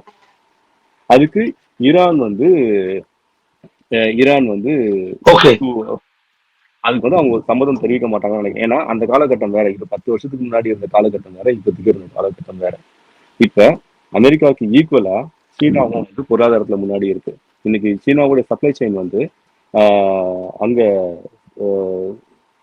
சவுத் ஏஷியால ஆரம்பிச்சு மிடில் ஈஸ்ட், சென்ட்ரல் யூரேஷியா, இது வரைக்கும் ஆப்பிரிக்கா வரைக்கும் அவங்களுடைய சப்ளை செயினுக்கான இன்ஃப்ராஸ்ட்ரக்சர்ஸ் வந்து பில்ட் பண்ணிட்டாங்க. சரிங்களா? அதுக்கப்புறம் அதே டைம்ல இவங்களுடைய செமிகண்டக்டர் இண்டஸ்ட்ரி, மற்றபடி டிஃபென்ஸ் இண்டஸ்ட்ரி, இதுலலாம் வந்து பாத்தீங்கன்னா சீனாவுடைய டெக்னாலஜியும் அதிகமா இருக்கு. சரிங்களா? இன்னொன்று முக்கியமான விஷயம் பார்த்தீங்கன்னா, ஆபரேஷன் சிந்தூர் நடக்கும்போது அப்போ தெரியும், அப்போ பாகிஸ்தானுடைய ஏர் சுப்பீரியாரிட்டி எப்படி இருந்தது நீங்க பார்த்துருப்பீங்க. அதாவது சீனாவுடைய PL-15 பிளஸ் அவங்களுடைய J-10 ஃபைட்டர் ஜெட், அதாவது இது ஒரு ஓல்டர் வெர்ஷன் தான், அது எக்ஸ்போர்ட் வெர்ஷன் தான் அது. சரிங்களா? இதனுடைய காம்பினேஷன் வந்து எப்படி எஃபெக்டிவா இருந்தது நீங்க பார்த்துருப்பீங்க. இதெல்லாம் வந்து அமெரிக்கா வந்து பார்த்துட்டு இருப்பாங்க, மேற்குலக நாடுகள் வந்து பார்க்கும். ஸோ இந்த டைம்ல இப்படி இருக்க வச்ச ஈரானும் அவங்க வந்து கீழே இறங்கி போறதுக்கான வாய்ப்புகளும் கம்மி. ஆனா இந்த பிரச்சனையை வந்து ஃபோர்ஸை வந்து அமெரிக்கா வந்து ஃபோர்ஸை இறக்கணும்னா நெத்தனியாவு வந்து ஒரு ஒரு ஒரு பீதியை வந்து கலப்புறாரு. இப்போ எங்க மேல நான் இன்னைக்கு டெல்-அவிவ்ல நடக்குது, நாளைக்கு வந்து நியூயார்க்ல நடக்கும், எங்களை டார்கெட் பண்றாங்க, நாளைக்கு உங்களை டார்கெட் பண்ணுவாங்க, மிடில் ஈஸ்ட்ல வந்து ஒரு அமைதி இல்லாம நிலைமையை போகுன்றத வந்து அவங்க நெத்தனியாவு வந்து இதுதான் புஷ் பண்ணி அமெரிக்காவை எப்படியாவது கொண்டு வர ட்ரை பண்றாரு. ஆனா அமெரிக்கா வந்து இதுல ரொம்ப கஷ்டம் தான். இது ஒரு ரொம்ப டஃப்பான சிச்சுவேஷன். 10 வருஷம் முன்னாடியா இருந்துச்சுன்னா, 10-20 வருஷம் முன்னாடி இருந்தா அமெரிக்கா உள்ள வந்துருக்கலாம். சரிங்களா?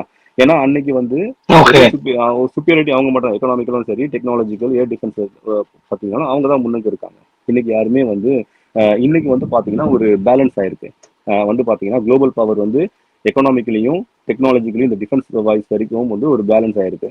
சீனா அதுக்கப்புறம் வந்து அமெரிக்கா வந்து பேலன்ஸ் ஆயிருக்கு. இப்படி இருக்கிற நேரத்துல இவங்க பின்வாங்குவாங்களான்றது வந்து ஒரு சந்தேகம் தான். அதே டைம்ல வந்து பாத்தீங்கன்னா ஒரு உலகம் முழுக்க வந்து ஒரு எக்கனாமிக் ஸ்லோ டவுன் ஒன்று இருக்கு. இப்பதான் வந்து ஓரளவுக்கு வந்து ஒரு ஒரு ஒரு ரிட்ரைவ் ஆயிட்டு வரா மாதிரி ஒரு ஒரு பிம்பம் இருக்கு. இதை இந்த டைம்ல வந்து இவங்க வார் வந்து எடுத்துட்டாங்கன்னா இது வந்து பின்னாடி வந்து அமெரிக்காவோட எக்கனாமிக்கும் ஒரு பிரச்சனையா வரும். ஸோ இதையும் இவங்க கன்சிடர் பண்ணுவாங்க. அமெரிக்க அரசாங்கம் வந்து இதை கன்சிடர் பண்ணுவாங்கன்னு தான் நினைக்கிறேன்.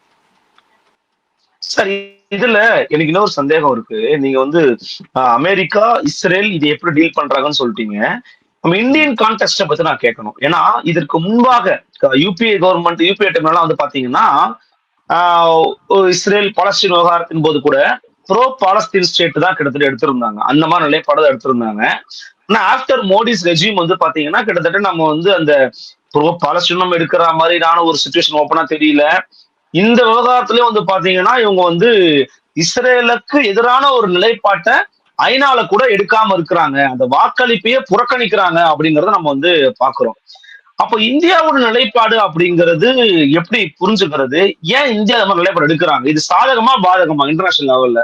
இப்போ நீங்க சொன்னது வந்து நிறைய சரியான பாயிண்ட் அது. ஏன்னா அது எப்போ வந்து 2014க்கு அப்புறம் தான் அது மாறுது. அது கிளியரா நீங்களே சொல்றீங்க. அது எப்போ நடக்குதுன்னா 2014க்கு அப்புறம் மோடி வந்து ஃபர்ஸ்ட் டைம் பிரைம் மினிஸ்டரா வந்த பிறகு வந்து பாத்தீங்கன்னா இந்தியன்ஸ் ஃபார் இஸ்ரேல்னு வந்து ஒரு ஒரு அமைப்பு வந்து உருவாக்குறாங்க. சரிங்களா? இந்தியன்ஸ் ஃபார் இஸ்ரேல் வந்து ஒரு ஜெர்மனியை வந்து மையமா வச்சு ஒரு அமைப்பு. அதுல பேரு கூட வந்து இது வந்து ஒரு முழுக்க ஆர்எஸ்எஸ். இது இது வந்து முழுக்க அது எதுக்கு அந்த அமைப்பு உருவாக்குறாங்கன்னா இஸ்ரேலுக்கான இந்தியாவோட லாபியிங் குரூப் வந்து ஒன்று உருவாக்குறாங்க. சரிங்களா? இது முழுக்க ஜெர்மன் பேஸ் பண்ணி ஒன்று நடக்குது. ஜெர்மன்ல வந்து உங்களுக்கு பேர் பார்த்தீங்கன்னா விஜய் புன்னியால்ன்ற வந்து ஒருத்தர் வந்து அப்போ 2014 வந்து அப்ப ஒரு ஃப்ரேம் ஒர்க்கை வந்து ரெடி பண்றாங்க. அதாவது இந்தியன்ஸ் ஃபார் இஸ்ரேல், அதாவது ஒரு ஒரு லாபியிங் குரூப் இஸ்ரேலோட இஷ்யூக்கு இந்தியா வந்து பின்னாடி இருக்கிற மாதிரி. சரிங்களா? அதுக்கான ஒரு அந்த ஃப்ரேம் ஒர்க்கான நடக்கிறதுக்கு முன்னாடி நிறைய மீட்டிங் ஆலோசனை கூட்டங்கள் நடக்கும் பார்த்தீங்களா? அதெல்லாம் வந்து எங்கெங்க நடந்ததுன்னு நான் சொல்றேன். அந்த டைம்ல 2014 இந்தியாவில வந்து சில குரூப் தான் இருக்கு. இந்த விவேகானந்தா ஃபவுண்டேஷன் இவங்கெல்லாம் வந்து என்ன பண்றாங்கன்னா டெல்லியிலையும் மும்பையிலையும் டெல்அவீவ்லயும் மாத்தி நிறைய கூட்டங்கள் நடந்தது. சரிங்களா? இவங்களுக்கு வந்து ஒரு ஐடியாலஜிக்கல் ஃபேக்டர் வந்து ஏன் ஆர்எஸ்எஸ்க்கான ஐடியாலஜி இது வந்து ஏன் அவங்க வந்து சப்போர்ட் பண்றாங்கன்னு ஒரு காரணம் ஒன்று இருக்கு. 1920 நினைக்கிறேன் அந்த ஆர்எஸ்எஸ் உருவாக்கும் பொழுது அந்த founding father of Golwalkar இருக்கார் இல்லையா, அவர் வந்து ஒரு ஸ்டேட்மெண்ட் வந்து சொல்றாரு. என்னன்னா, எப்போ ஜெருசலேம் வந்து இஸ்ரேல் வந்து அபகரிச்சு அங்க வந்து அவங்களோட கேபிட்டலா தலைநகரா மாத்துறாங்களோ அப்போ ஒரு யூதன் வந்து எவ்வளவு சந்தோஷப்படுவானோ, ஒரு இஸ்ரேலியர்கள் எவ்வளவு சந்தோஷப்படுவாங்களோ அதை விட சந்தோஷப்படுவோம் இந்துக்கள் நாங்க சந்தோஷப்படுவோம்னு ஒரு அது இருக்கு. அது சொல்லியிருக்காங்க. அதுதான் ஒரு ஃபண்டமெண்டலா எடுத்துக்கிட்டு இவங்க வந்து இதுக்கான லாபிங் பண்ணிட்டு இருக்காங்க. சரிங்களா? இப்ப நல்ல நீங்க அந்த டைம் பாத்தீங்கன்னா ட்விட்டர்லாம் ஒரு இந்த மாதிரி ஒரு இது ஹமாஸ் இஸ்ரேலுக்கான ஒரு சண்டை ஒன்று நடக்கும் பொழுது இந்தியா ஸ்டாண்ட் வித் இஸ்ரேல் என்ற ஒரு ஹேஷ்டாக் போட்டு 2016 நினைக்கிறேன் 16 வந்து ட்ரெண்ட் பண்ண ஆரம்பிச்சாங்க. சரிங்களா? ட்ரெண்ட் பண்ணிட்டு அப்பதான் இந்த இம்ப்ரெஷன் வந்து பில்ட் ஆகுது. இப்போ அதே டைம்ல சில ஃபேக் நேரேட்டிவ்ஸ் நீங்க வந்து சில ஃபேக் நேரேட்டிவ்ஸ்க்கான நீங்க வந்து யூரோ டிசின்ஃபோ லேப்னு வந்து ஒரு யூரோப்ல இது பண்ற ஒரு டேட்டா ஃபாரன்சிக் லேப் ஒன்று இருக்கு. அவங்க என்ன பண்றாங்கன்னா ஒரு அனலைஸ் வந்து ஒன்று பண்றாங்க. என்ன ஒரு அதாவது இந்த டேட்டா சிமெண்டிக்ஸ் பேட்டர்ன்ஸ் எப்படின்னா ஒரு கட்டுரையை வந்து பாக்குறீங்கன்னு நினைச்சுங்களேன். அந்த கட்டுரை நீங்க தொடர்ந்து படிச்சிருந்தீங்கன்னா, இப்போ நீங்க அருள்மொழி வந்து நீங்க ஒரு கட்டுரை எழுதுறீங்கன்னா உங்களுடைய பேட்டர்ன் எனக்கு தெரிஞ்சிடும். நீங்க இது பார்த்த உடனே ஒரு 10 ஆர்டிகல் உங்களை பார்த்த உடனே இது அருள்மொழியா தான் இருக்கும். ஏன்னா உங்களுடைய வார்த்தைகள் அந்த அதெல்லாம் டேட்டா சிமெண்டிக்ஸ் பேட்டர்ன்ஸ் சொல்லுவாங்க. சரிங்களா? கண்டுபிடிச்சிடலாம் இல்லையா? இப்ப இவங்க வந்து என்ன பண்றாங்கன்னா, அதாவது ப்ரோ இந்தியா இஸ்லாமோபோபிக் நேரேட்டிவ் சம்பந்தப்பட்ட ஆர்டிகல்ஸ்லாம் எல்லாமே எடுக்கிறாங்க. சரிங்களா? அதாவது டைம்ஸ் ஆஃப் இஸ்ரேல், அதாவது டைம்ஸ் ஆஃப் இஸ்ரேல், அதுக்கப்புறம் Tel Aviv post, Tehran post, இந்த மாதிரி வந்து நார்த் கொரியன் ஜேர்னல், இந்த மாதிரி ஒரு 140 ஜேர்னல்ஸ் வந்து இருக்கு, ஆன்லைன் ஜேர்னல்ஸ். சரிங்களா? இந்த ஆன்லைன் ஜேர்னல்ஸ் நீங்க பேரை வந்து பார்க்கும்பொழுது வந்து என்ன எப்படி தெரியும்னா இது எல்லாமே அந்தந்த நாடுகளுடைய மீடியான்ற மாதிரி உங்களுக்கு தெரியும். சரிங்களா? ஆனா அது அப்படி கிடையாது. அது நீங்க வந்து அந்த கட்டுரைகள்லாம் வந்து அந்த இஸ்லாமோபோபிக் இஸ்லாமியர்களுக்கு எதிரான ஒரு கட்டுரையாகட்டும், பாகிஸ்தானுக்கு எதிரான ஒரு கட்டுரையாகட்டும், இஸ்ரேல் இவங்களுக்கு இந்தியர்கள் இஸ்ரேலுக்கு ஆதரவா இருக்கிற கட்டுரையாகட்டும், இந்த மாதிரியான கட்டுரைகள் எல்லாமே இவங்க வந்து யூரோ டிசின்ஃபோ லேப்ன்ற ஒரு நிறுவனம் வந்து அதை அனலைஸ் பண்ணி ஒரு 140 மீடியா அவுட்லெட்ஸ் வந்து இந்தியாவோட ஒரு ஐபி அட்ரஸ் வந்து ஆப்ரேட் ஆகுதுன்னு கண்டுபிடிச்சிருக்காங்க. டெல்லியில இருந்து ஆப்ரேட் ஆயிருக்கு. ஒரு ஒரு ஐபி அட்ரஸ் வந்து இந்த 140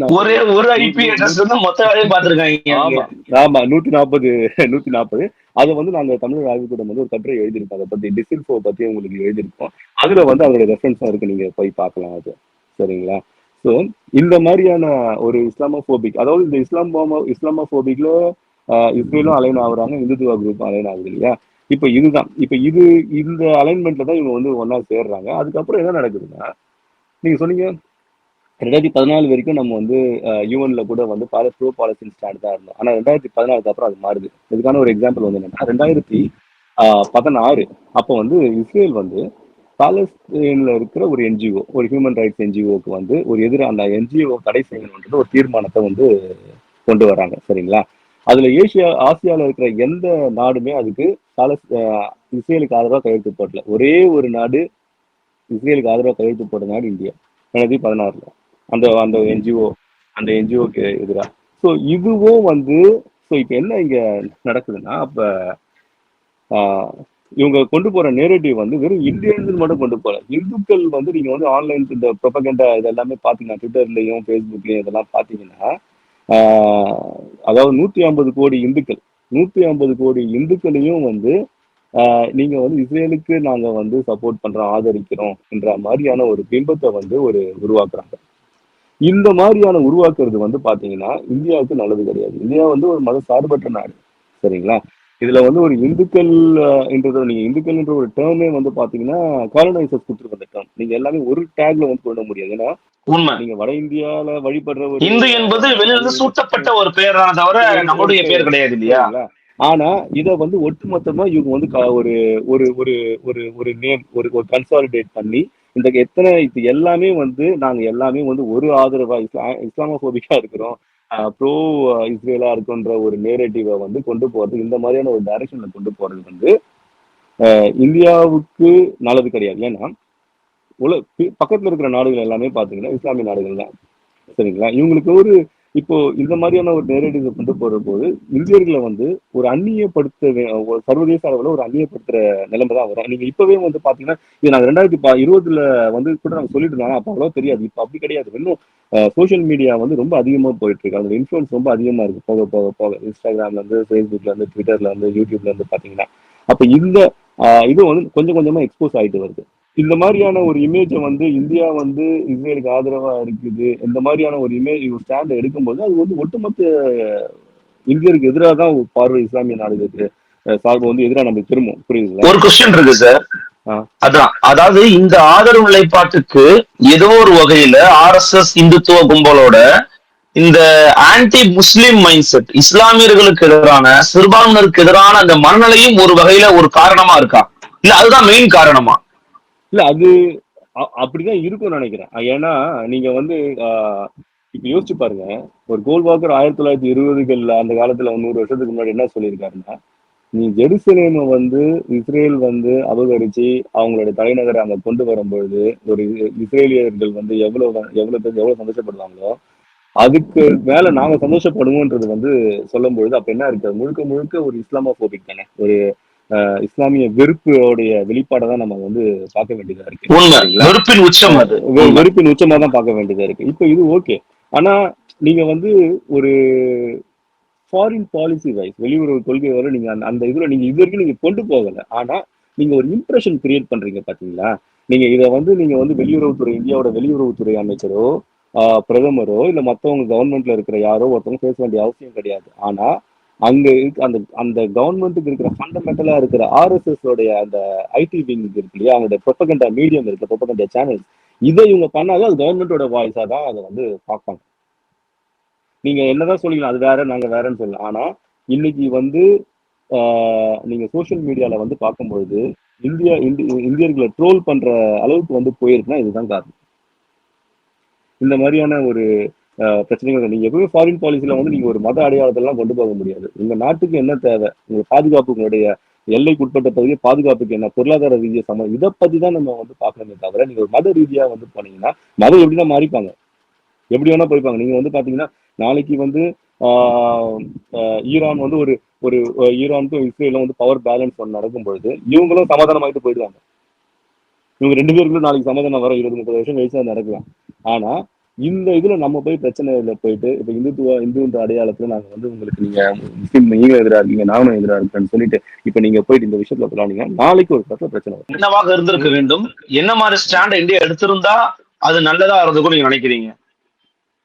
இல்ல இந்தியா வந்து எந்த மாதிரியான ஸ்டாண்டர்ட் இந்த விஷயத்த வந்து நீங்க வந்து ஒரு ஆஹ் ஒரு ஒரு நியூட்ரலா இருந்து ஸ்பெக்டரா இருந்து நீங்க பார்த்துட்டு போறதுதான் நல்லதா கரெக்டா இருக்கும்.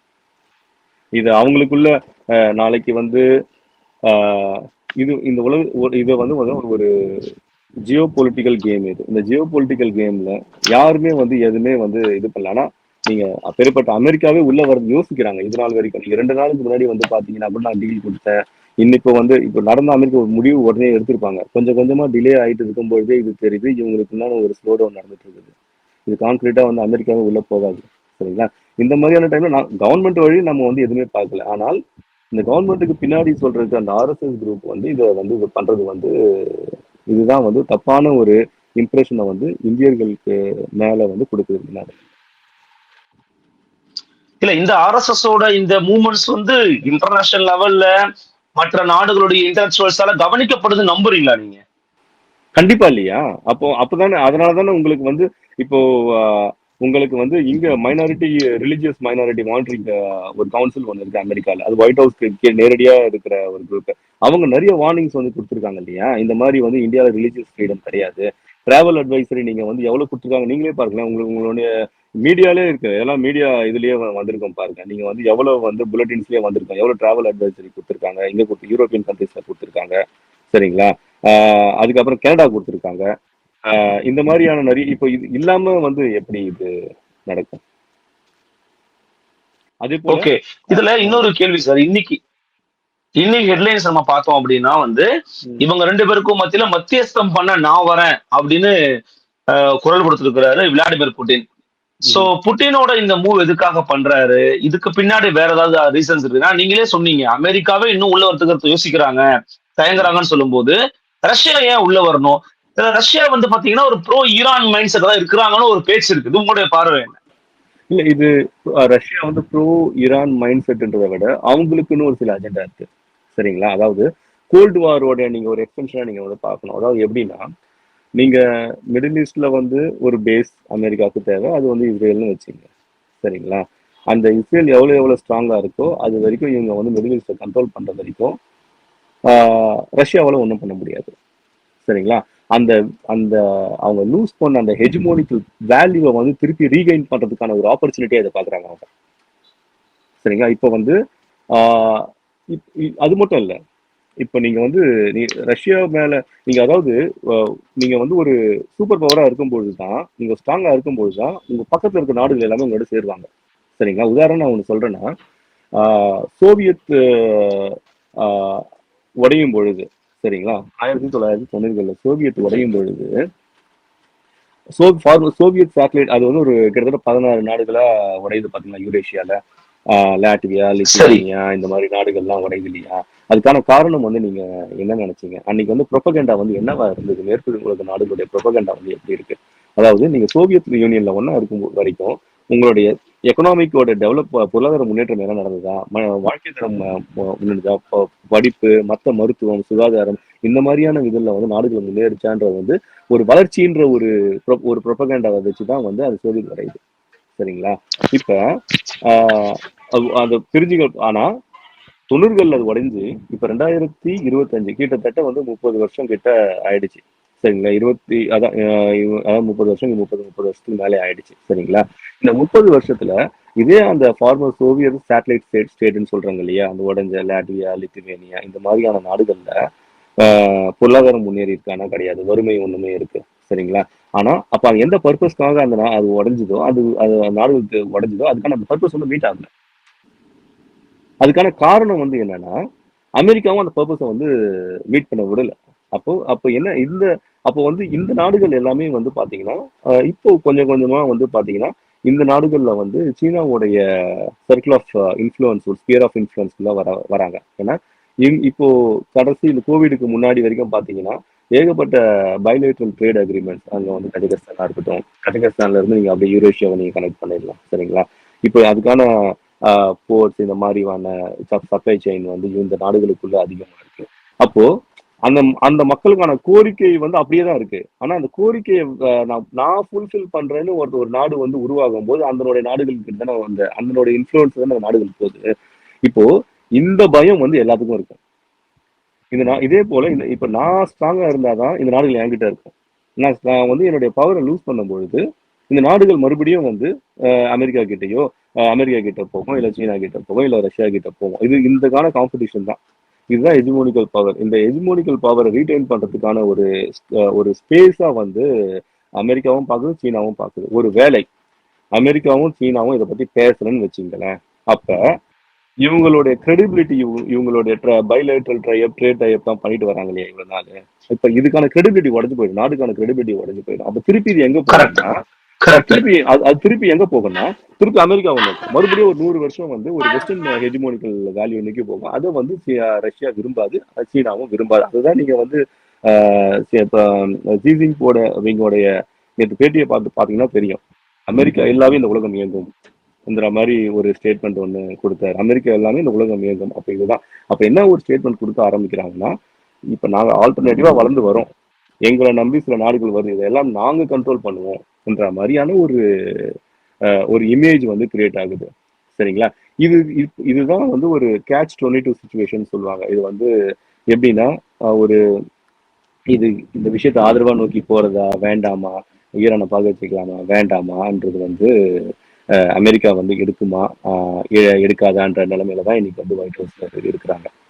ஆக்சுவலி இந்த இன்டர்வியூ ஆரம்பிக்கிறதுக்கு முன்னாடி எனக்கு சில நாட்களா இருந்த மனநிலை என்ன, அல்லது இங்க இருக்கக்கூடிய பொதுவானவர்களுடைய மனநிலை என்ன அப்படின்னா, அமெரிக்கா தன்னுடைய கைப்பாவையாக, தன்னுடைய ஒரு அடியாளாக இஸ்ரேலை பயன்படுத்தி தான் வேலை பார்த்துக்கிட்டு இருக்காங்க அப்படிங்கிற ஒரு மைண்ட் செட் இருந்துச்சு. இப்ப நீங்க சொல்றதை வச்சு பார்த்தோம் அப்படின்னா, இஸ்ரேல் வந்து தன்னிச்சையாவே இந்த வேலை எல்லாம் பார்த்துக்கிட்டு இருக்காங்க. அவங்கதான் அமெரிக்காவை உடைய செல்பண்ணியா வாயா வந்து கூட நில்லியா அப்படின்னு கூப்பிடுற மாதிரி இருக்குது. பரப்பளவு அடிப்படையில, அணு ஆயுதங்கள் அடிப்படையில, மக்கள் தொகை அடிப்படையில, எல்லா அடிப்படையில பார்த்தாலுமே ஈரான் ஒரு வலிமையான ஒரு நாடாக திகழ்கிறது. இவ்வளவு வலிமையான ஒரு நாட்டை எதிர்த்து மொசாட் எங்கள்கிட்ட இருக்குது, நாங்க பண்ணுவோம்னு இஸ்ரேல் இவ்வளவு துடிப்பா வேலை பார்க்கறாங்க அப்படின்னா, இதற்கு உண்மையிலேயே அடிப்படை இல்ல, ஓகே நம்ம ஸ்டாப் பண்ணுவோன்ற மூடு கூட வராம இருக்கிறாங்கன்னா அதுக்கு காரணம் என்ன? ஏன்னா பண்ணிக்கிட்டு இருக்காங்க அப்படிங்கிற ஒரு கேள்வி இருக்குல்ல. இது வந்து பாத்தீங்கன்னா ஒரு 10 வருஷத்துக்கு இதே ஒரு விஷயம் 10 வருஷத்துக்கு முன்னாடி இன்னும் ஒரு அக்ரெசிவான நிலைமைக்கு போல. ஆனா அன்னைக்கு வந்து இருந்த ஈரானுடைய பொருளாதாரம் வேற. 10-15 வருஷத்துக்கு முன்னாடி அன்னைக்கு இருந்த இவங்களுடைய ஏர் டிஃபென்ஸ் டெக்னாலஜி இல்ல. இன்னைக்கு அப்படி கிடையாது. இன்னைக்கு சினாரியோ மாறி இருக்கு. சரிங்களா? இன்னைக்கு வந்து ஒரு நீங்க சீனா இல்லைன்னா ஒரு ப்ராடக்ட்டும் நம்ம யூஸ் பண்ண முடியாது உலக அளவில். அந்த மாதிரியான ஒரு நிலைமைக்கு கொண்டு போயிருக்கு. அது ஒரு பேலன்ஸ்டான, அதாவது இந்த குளோபல் பவரை வந்து ஒரு முன்னாடி கோல்டு வார்னு சொல்லுவோம், இப்ப அப்படி சொல்ல முடியாது. இது வந்து பாத்தீங்கன்னா கிட்டத்தட்ட வந்து ஒரு பவருக்கு இன்னொரு ஈக்குவலண்ட் பவர் வந்து உருவாயிருக்கு, சீனா வந்து உருவாயிருக்கு. சரிங்களா?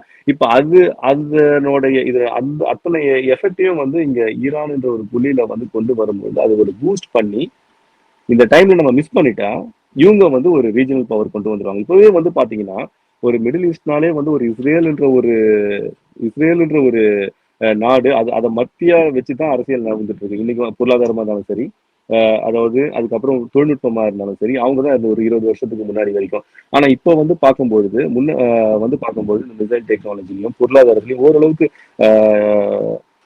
ஓரளவுக்கு வந்து ஈரானும் வந்துட்டு இருக்காங்க, டர்க்கியும் வந்து வந்துட்டு இருக்காங்க. அப்ப இந்த டைம்ல வந்து நம்ம அதுதான் வந்து நெத்தனியாவுடைய பெரிய இதுவே ப்ராப்ளமே அதுதான். இதுதான் வந்து இப்ப நம்ம விட்டுட்டா இதை வந்து நம்ம ஒன்றும் பண்ண முடியாது, இது பின்னாடி பிரச்சனையே வரும்ன்ற திருப்பி திருப்பி திருப்பி திருப்பி ஒரு நாள் அதே ஸ்டேட்மெண்ட்டை டெய்லி அவங்களுடைய மீடியா மூலியமா சொல்றது, அதுக்கப்புறம் பிரஸ் மீட்ல சொல்றது, திருப்பி ட்ரம்ப் கிட்ட சொல்றது, திருப்பி ட்ரம்ப் வந்து உங்களை அசாசினேஷன் பண்ணதுக்கு வந்து இவங்க வந்தாங்க இன்னொன்ற ஒரு சொல்றது, இது எல்லாமே இதனுடைய கான்செப்ட் தான், இதனுடைய அடிப்படை தான்.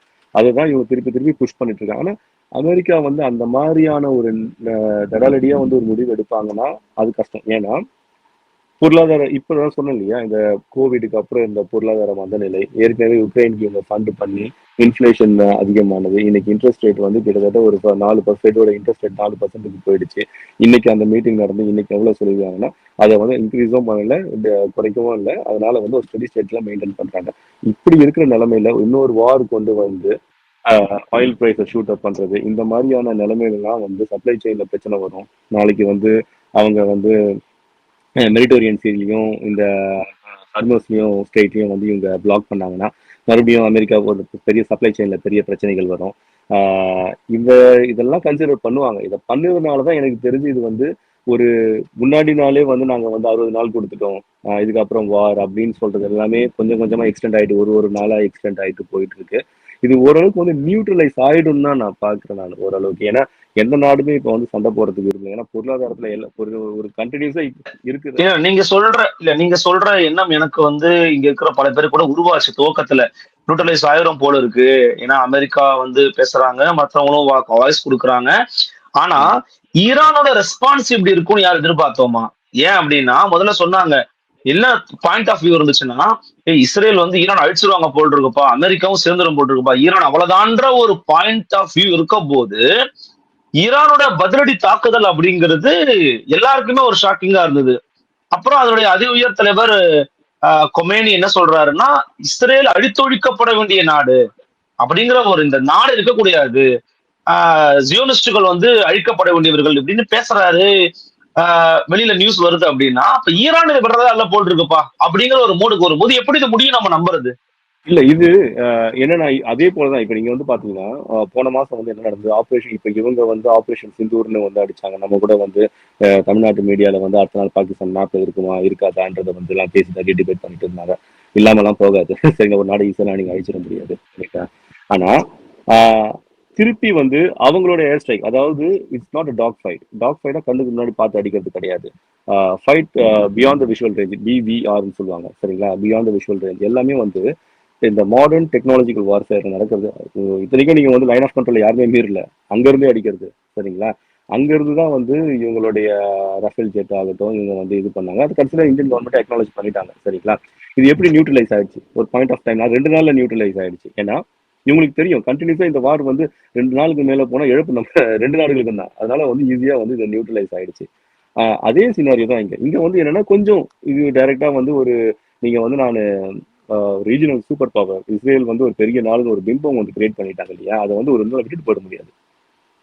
இன்னைக்கு வந்து பாத்தீங்கன்னா ஈக்குவலா கிட்டத்தட்ட ஈக்குவலா நீங்க அயன் டோம்ன்ற ஒரு கான்செப்ட் நீங்க ஃபர்ஸ்ட் வந்து ஒரு ஒரு ஒரு மிசைல் கூட உள்ள போய் விட முடியாது. இன்னைக்கு வந்து ஒரு 40% மிசைல் 20 to 40% மிசைல் உள்ள போகுதுன்னா அங்க வந்து ஒரு ஒரு கேவியட் வந்து ஆயிடுச்சு இல்ல. அந்த சிஸ்டமோடைய அந்த டிஃபென்ஸ் ஏர் டிஃபென்ஸ் சிஸ்டம் ஏர் சுப்பீரியாரிட்டி அதை மெயின்டைன் பண்ண அந்த இஸ்ரேலோட ஸ்டேட்டஸ் வந்து நீங்க உடஞ்சிருக்கு இல்லையா.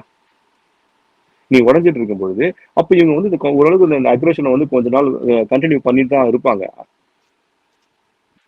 அதான் சார், அப்போ ஈரானை வந்து அண்டர்ஸ்டிமேட் பண்ணிருச்சு இஸ்ரேல்னு புரிஞ்சுக்கலாமா? ஏன்னா இவங்கள்ட்ட இதெல்லாம் இருக்குப்பா, சூப்பர் சோனிக் எல்லாம் வச்சிருக்காங்கன்னு தெரியாம இந்த மூவ் எடுத்துட்டாங்களா இஸ்ரேல்? ஒரு வகையில அது அப்படி இருக்கலாம். ஆனா நான் வந்து அந்த அளவுக்குலாம் வந்து இஸ்ரேலுடைய அந்த இன்டெலிஜென்ஸ் வந்து நம்ம அண்டர் எஸ்டிமேட் பண்ண முடியாது. இதை ப்ரொவோக் பண்ணி ஈரான் இப்ப அடிக்கும். இதை ப்ரொவோக் பண்ணி இவங்க கிட்ட இந்த மாதிரிலாம் இருக்கு, நீங்களும் உள்ள வாங்கன்றதுக்கான ஒரு சிக்னல் தான் இது. அமெரிக்கா உள்ள கூப்பிடுறதுக்கான ஒரு ஸ்ட்ராட்டஜி ஓகே ஓகே, இப்படி கூட இருக்கலாம். ரைட். ஆமா, ஓகே. இப்படிதான் இருக்கும். ஆனா இந்த பிளாட்டை வந்து இவங்களும் புரிஞ்சுப்பாங்க. அதுதான் இது. அதனாலதான் வந்து இது இன்னும் ஒரு எனக்கு நாங்க என்ன நினைச்சோம், ஒரு வாரமாவது இது நடக்கும். ஆனா இவங்களுடைய கான்செப்ட் வந்து 8 நாளுக்கு மேல வந்து போனா இஸ்ரேலுடைய அந்த ஏர் டிஃபென்ஸும் வந்து ரொம்ப அந்த பொட்டன்ஷியலும் இருக்காது. 8 நாள் இல்ல 9 நாள் தாண்டி இந்த வார் நடந்துட்டே இருந்துச்சுன்னா. ஏன்னா ஓரளவுக்கு தான் இதை வந்து ஏர் டிஃபென்ஸை வந்து நீங்க அதாவது உங்களுடைய ஏர் டெரிட்டோரியை வந்து நீங்க ப்ரொடெக்ட் பண்ண முடியும். ஒரு பாயிண்ட் ஆஃப் டைம்ல இவங்களே வந்து சேச்சுரேஷனுக்கு வந்துருவாங்க. இது அப்படி வரதுல வந்து இப்ப பாத்தீங்கன்னா எங்களுக்கு நாங்க என்ன தோணுதுன்னா இது வந்து ஒரு நியூட்ரலைஸ் பண்றதுக்கான ஒரு ஸ்பேஸை நோக்கி தான் இது போகும். இல்லைன்னா இந்த கண்டிப்பா வந்து இவங்க பண்ற அந்த இவங்க சொல்றாங்க இல்லையா அந்த ஒரு காம்ப்ரிஹென்சிவ் டீல்னு ட்ரம்ப் சொன்னார் இல்லையா, அந்த டீலுக்கு வந்து ஈரான் வந்து ஒத்து வர மாட்டாங்கன்னு நினைக்கிறேன். ஏன்னா இன்னைக்கு வந்து இவங்க இல்லைன்னா இன்னொரு நாடுகள் வந்து அவங்களுக்கு வந்து வேற ஒரு ஆல்டர்னேட்டிவ் ஒரு ட்ரேட் டைப்போ ஒரு ஸ்ட்ராட்டஜிக்கல் டைப்போ மற்ற நாடுகள் கூட எங்களுக்கு வர ஆரம்பிச்சது. அதனால அது போக மாட்டாங்க. இது பொறுமையா ஒரு 2 நாள் கிட்டத்தட்ட ஒரு 2 நாள் 3 நாள் கழிச்சு வந்து நம்ம அசஸ் பண்ண முடியும் இது எப்படி அடுத்த கட்டமா எப்படி போகுதுன்னு. இது இந்திய சூழல்ல நம்ம பார்த்தாலும், புவிசார் அரசியல் சூழல பார்த்தாலுமே கூட, தமிழக சூழல்ல இருந்து ஒரு பேசிக்கா நம்ம வந்து உலக நாடுகள் முழுக்க பரவி வாழ்றோம். நம்மளே வந்து நம்ம தமிழர்களே வந்து போரால பாதிக்கப்பட்ட ஒரு இனம் தான். இப்ப தமிழர்கள் வந்து இதுல எப்படிப்பட்ட பாயிண்ட் ஆஃப் வியூ வச்சிருக்கிறாங்க? நீங்க இத எப்படி பார்க்குறீங்க? ஓவரால் டயஸ்போரால எப்படி இருக்கிறாங்க? தமிழ் சூழல், தமிழர்கள் எப்படி இத பார்க்குறாங்க? இல்ல இப்ப டயஸ்போரான்னு வந்து பார்க்கும்பொழுது நம்மளுக்குன்னு ஒரு ஒரு ட்ரெடிஷ்னலா ஒரு கான்செப்ட் ஒண்ணு இருக்கு. சரிங்களா? ஆரம்பத்துல இருந்து நம்ம பாலஸ்தீனுக்கு வந்து சப்போர்ட் பண்ணிட்டு இருக்கோம். இந்த விஷயத்துல ஈரான் கிடையாது. நம்ம ஈரான் விஷயத்துல நம்ம எந்த டிசிஷனும் எடுத்தது கிடையாது. ஆனா தமிழ்நாடு அரசு கூட நீங்க வந்து முன்னாடி அந்த ஸ்ட்ரைக் நடக்கும்பொழுது தமிழ்நாடு அரசு முதல்வர் வந்து ஒரு ஒரு ட்வீட் வந்து ஒண்ணு பண்ணியிருந்தாரு. ஒரு இஸ்ரேலுடைய இந்த இது வந்து இப்போ அவர் ஈரானுக்கு கிட்டத்தட்ட அதாவது இஸ்ரேல் ஏதாவது பண்ணக்கூடாதுன்னு சொல்லி ஒரு அறிக்கையை விட்டுருக்காருன்னு நினைக்கிறேன். நம்மளுடைய சிஎம் இன்னைக்கு விட்டுருக்காரு ரீசெண்டா.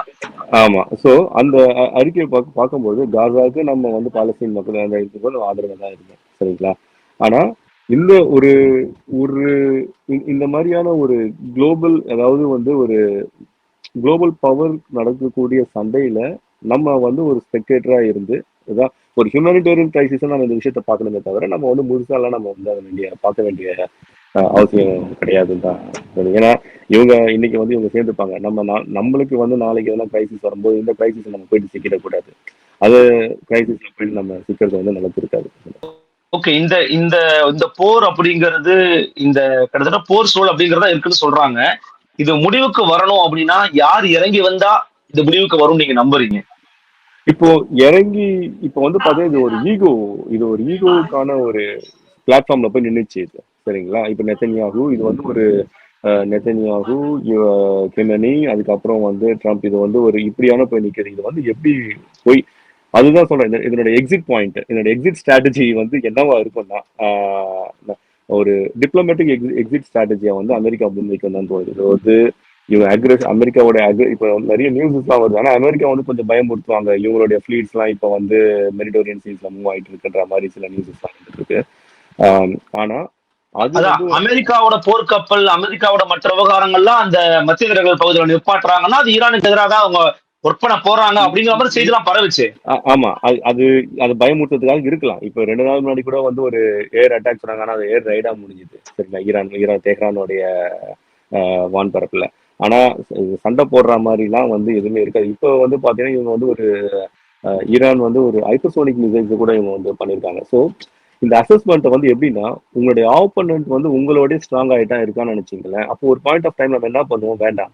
சரிங்களா? இது வந்து ஒரு 2 பேருக்கும் டேமேஜ் வரும். இதை வந்து இந்த டேமேஜ் அவாய்ட் பண்ணிக்கிறது தான் முன்ன வந்து இருக்கும். இதுதான் நம்ம அதுதான் நமக்கு புத்தாலித்தனம் நம்ம நம்புவோம். ஆமா அதுதான் இதுதான் நம்ம வந்து ஆபரேஷன் சிந்தூர்லயே நம்ம அதுதான் பார்த்தோம். சரிங்களா? இப்போ வந்து அந்த J-10 PL-15 காம்பினேஷன் வந்து இந்தியாவுடைய ஏர் டிஃபென்ஸ் வந்து கொஸ்டின் பண்ணும் பொழுது அது ஆட்டோமேட்டிக்கா வந்து டிஎஸ்கலேஷன் மோட் 2 நாள் கூட அது பண்ண முடியல. 2 நாள் அப்போ வந்து ஈஸியா வந்து அது வந்து நியூட்ரலைஸ் ஆயிடுச்சு அது. சரிங்களா? அப்போ வந்து எப்போ டிஎஸ்கலேட் ஆச்சுன்னா அப்போ 3வது நாள்ல வந்து டிஎஸ்கலேட் பண்ண ஆரம்பிச்சிட்டாங்க. சரிங்களா? ஆனா இங்க வந்து இது கொஞ்சம் டிலே ஆகும். ஏன்னா இது வந்து ரெண்டுமே வந்து ஒரு எக்ஸ்ட்ரீம். இது ரெண்டுமே ஒரு எக்ஸ்ட்ரீமான நாடுகள் இந்த மிடில் ஈஸ்ட்ல. அதுவும் முக்கியமான நாடுகள். சரிங்களா? இப்ப இது வந்து ஒண்ணு டைரக்டா வந்து அமெரிக்கா பின்னாடி ஒரு நாடுக்கு பின்னாடி இருக்கு. இன்னொரு நாட்டுக்கு பின்னாடி இன்னொரு சூப்பர் பவர் வந்து இருக்கு. சரிங்களா? அப்ப அப்படி இருக்க நிலைமையில இது கொஞ்சம் எக்ஸ்டெண்ட் ஆகும். பட் இது ரொம்ப நாள்லாம் எக்ஸ்டெண்ட் பண்ண முடியாது. இது ரொம்ப நாள்லாம் எக்ஸ்டெண்ட் ஒரு வார்த்தை சொன்னீங்க தெரியுமா? இந்த ஏர் டிஃபென்ஸ் ஓரளவு தான் யூஸ் பண்ண முடியும். ஏன்னா வான்வழி தாக்குதல்ங்கிறது ஒரு எல்லை வரைக்கும் தான் வந்து இஸ்ரேல்கிட்ட பண்ண முடியும்ன்றீங்க. ஆனா இந்த வான்வழி தாக்கல் முடிவு பெறுகிறது அப்படின்னா 2 நாடுகளுக்கு இடையில 2700 கிலோமீட்டர் டிஸ்டன்ஸ் இருக்குது. வான்வழி தாக்குதலுடைய எல்லை முடிஞ்சது அப்படின்னா நெக்ஸ்ட் வந்து கண்டிப்பா தரை வழியா தான் அவங்க நகர்ந்து போவாங்க. அப்போ அது ஈரானுக்கு சாதகமா மாறதான வாய்ப்பு இருக்கு. இல்ல உங்களுக்கு வந்து நீங்க வந்து அப்ப பாத்தீங்கன்னா அவங்க இமிடியேட் பார்டர் சிரியால இருக்கிற ஹெஸ்புல்லா இருக்கு இல்லையா? இப்ப ப்ராக்சியா நடக்க ஆரம்பிச்சு. டைரக்டா அவங்களும் அடிக்க மாட்டாங்க. சிரியாக்குள்ள நடக்காது. ப்ராக்சி சண்டையா நடக்கும். இப்போ ஹெஸ்புல்லா யூஸ் பண்ணுவாங்க ஒரு பக்கம். ஆமா இப்ப இவங்க ஒரு ஃப்ரண்ட்ல வந்து இவங்க அடிக்கிறாங்கன்னா அதே போல இஸ்ரேலும் சில ஈரானுக்குள்ள நிறைய மிலிட்டன்ட் குரூப்ஸ் எல்லாம் இருக்கு. சரிங்களா? ஈரான் அவங்க ப்ரொமோட் பண்ணா அப்ப இவங்க ப்ரொமோட் பண்ணாலும் இவங்க ஹமாஸ்ல வந்து அப்படி திருப்பி அவங்க சப்போர்ட் பண்ணுவாங்க. அப்படி போகும். இப்போ மல்டி ஃப்ரண்டா இது நடக்கும். இந்த மல்டி ஃப்ரண்டா இது வந்து போகாதுன்னு நினைக்கிறேன். இது வந்து போகக்கூடாது. இந்த மல்டி ஃப்ரண்டா வந்து போகிறது வந்து இப்போதைக்கு இருக்கிற பொருளாதார சூழலுக்கோ இதுக்கோ சரிப்பட்டு வராது. இதை வந்து டீஎஸ்கலேட் பண்ண தான் பார்ப்பாங்க. ஆனா அதை டெஸ்ட் பண்ணுவாங்க. எந்த அளவுக்கு வந்து இவங்க ஸ்டபனா நிக்கிறாங்க, இவங்களோட கெப்பாசிட்டி, இவங்க ஃபுல் பொட்டன்ஷியல்ஸ் வந்து எவ்வளவு இருக்குதுன்னு அதை வந்து இவங்க ஓரளவுக்கு ஈரான் வந்து ப்ரூஃப் பண்ணிட்டாங்கன்னு நினைச்சீங்களேன், இது வந்து ஆட்டோமேட்டிக்கா நியூட்ரலைஸ் தான் ஆகும். இப்போதைக்கு நீங்க அப்படி நினைக்கலையா? இப்போதைக்கு நீங்க அதை ப்ரூஃப் பண்ணிட்டாங்கன்னு நினைக்கலையா நீங்க? அதுதான் அப்படிதான். அதோட வெளிப்பாடை தான் நான் பாக்குறேன். இப்ப நேற்று வந்து பாத்தீங்கன்னா, இப்ப அமெரிக்கா வந்து நான் வந்து என்ன சொன்னாங்கன்னா, ட்ரம்ப்போட அறிக்கை வந்து எப்படின்னா சரண்டர் ஆகணும்னாங்க. சரிங்களா? இல்ல சண்டை போடாம இன்னொரு தேரி, ஆல்டர்னேட்டிவ் தேரியை வந்து என்ன கொண்டு வராங்கன்னா, ரெஜிமே சேஞ்ச். அதாவது இந்த பகல்வியோடைய அந்த பழைய டைனாஸ்டியோட பையன் ஒருத்தர் இருக்காரு அமெரிக்கால, வாஷிங்டன் டிசில. அவரை கொண்டு வந்து ஒரு ஆட்சி மாற்றத்தை வந்து ஒரு நேரடிவ் ரெடி பண்ணுவாங்க. வாரா இதை பண்ண முடியலன்னா டெமோக்ராட்டிக் வேல நீங்க என்ன பண்ண முடியும்? இப்போ பங்களாதேஷ்ல என்ன நடந்தது? அவர் அமெரிக்கால ப்ரொஃபஸரை கூட்டிட்டு வந்து ஒரு பிரைம் மினிஸ்டர் ஆக்கினாங்க இல்லையா? அந்த மாதிரி இங்க இருக்கிறவர் கூப்பிட்டு மறுபடியும் வந்து ஒரு இந்த மொனார்கி கூப்பிட்டு மன்னராட்சியை கொண்டு வந்து மன்னரை கூப்பிட்டு வந்து மன்னராட்சியை நடத்த வைக்கிற மாதிரி அப்பதான் நடக்குது. ரெஜிமே சேஞ்ச் பண்ண முடியும். ஆனா மக்கள் இது எதா இருந்தாலும் உங்களுக்கு மக்களுடைய ஆதரவு இல்லைன்னா நீங்க ரொம்ப அளவு கொண்டு போக முடியாது. இது ரொம்ப பெரிய ப்ராசஸ். இது நீங்க ஆல் ஆஃப் த சடன் நீங்க வந்து ஒரு மன்னராடி ஒருத்தரை கூப்பிட்டு வந்து நீங்க வந்து ஆட்சி மாற்றம் ஒண்ணு பண்றீங்கன்னா அதை மக்கள் எடுத்துக்கணும். அது ரொம்ப ஒன்றும் டேஞ்சரா போகும். இது அமெரிக்கால கூட நீங்க வந்து நிறைய இந்த சிஐஏ உடைய இன்டர்வியூஸ் எல்லாம் வந்து பாத்தீங்கன்னா சொல்லுவாங்க, வார் சொல்யூஷன். வார் சொல்யூஷன் இல்லாம நீங்க வந்து ரெஜிமே சேஞ்ச் போனீங்கன்னா you're extending the problem for the next 20 years. அந்த இப்போ ஆட்சி மாற்றம் வந்து எப்பவுமே அது சொல்யூஷன் கிடையாது. அது இழுத்துட்டு போயிட்டே இருக்கும். 20 வருஷம் அந்த பிரச்சனை அப்படியே தான் இருக்கும். ஆனா அது 20 வருஷம் கழிச்சு திருப்பி ஒருத்தர் கலங்கம் நடக்கும், ஒரு சண்டை நடக்கும். இதுக்கு இந்த லெவல்ல வந்து இப்ப இருக்கிற இந்த இந்த இந்த மல்டிபோலரா மாறி இருக்கிற இந்த உலக ஒழுங்குல வந்து இனிமேல் வந்து இதை ரெஜிமே சேஞ்ச் பண்ணி இதை கொண்டு போறது வந்து கஷ்டம். அன்டில் நீங்க ஒரு இப்போ இவங்க இந்த டிஃபென்ஸ் டெக்னாலஜி முன்னுக்கு வந்துட்டீங்கன்னா நீங்களும் உங்களை மசில் பவரை நீங்க வந்து பில்ட் பண்ணிக்கணும். அதுக்கு வரைக்குமாவது இவங்க வந்து அது பில்ட் பண்ற வரைக்கும் இவங்க வந்து நியூட்ரலைஸ் பண்ணுவாங்கன்னு தான் பாக்குறேன். நிச்சயமா ரொம்ப ரொம்ப தெளிவான ஒரு உரையாடலா இருந்துச்சு. ஏன்னா இதை பத்தின விவரங்கள், இதை பற்றின செய்திகளை தொடர்ச்சி அவங்களுடைய டிஆர்ஐலையும் நீங்க வந்து எழுதிட்டு வரீங்க. அதையும் நான் வந்து படிச்சிருந்தேன். அட் த சேம் டைம் நீங்க தமிழ்ல நம்முடைய தமிழர்களுக்கு இருக்கக்கூடிய இந்த விவகாரங்களும் ரொம்ப தெளிவா புதுசார் அரசியல்ல ரொம்ப கிளீன் அண்ட் கிளியரா கொடுத்துருந்தீங்க சார். பொறுத்திருந்து பார்க்கலாம் எப்படிப்பட்ட உலக நடப்புகள் நடக்கிறது என்று. எங்களுக்காக உடைய வருகனையும் கருத்துக்களையும் இந்த இஸ்ரேல் ஈரான் தொடர்பாக கொடுத்தமைக்கு மிக்க நன்றி. நன்றி.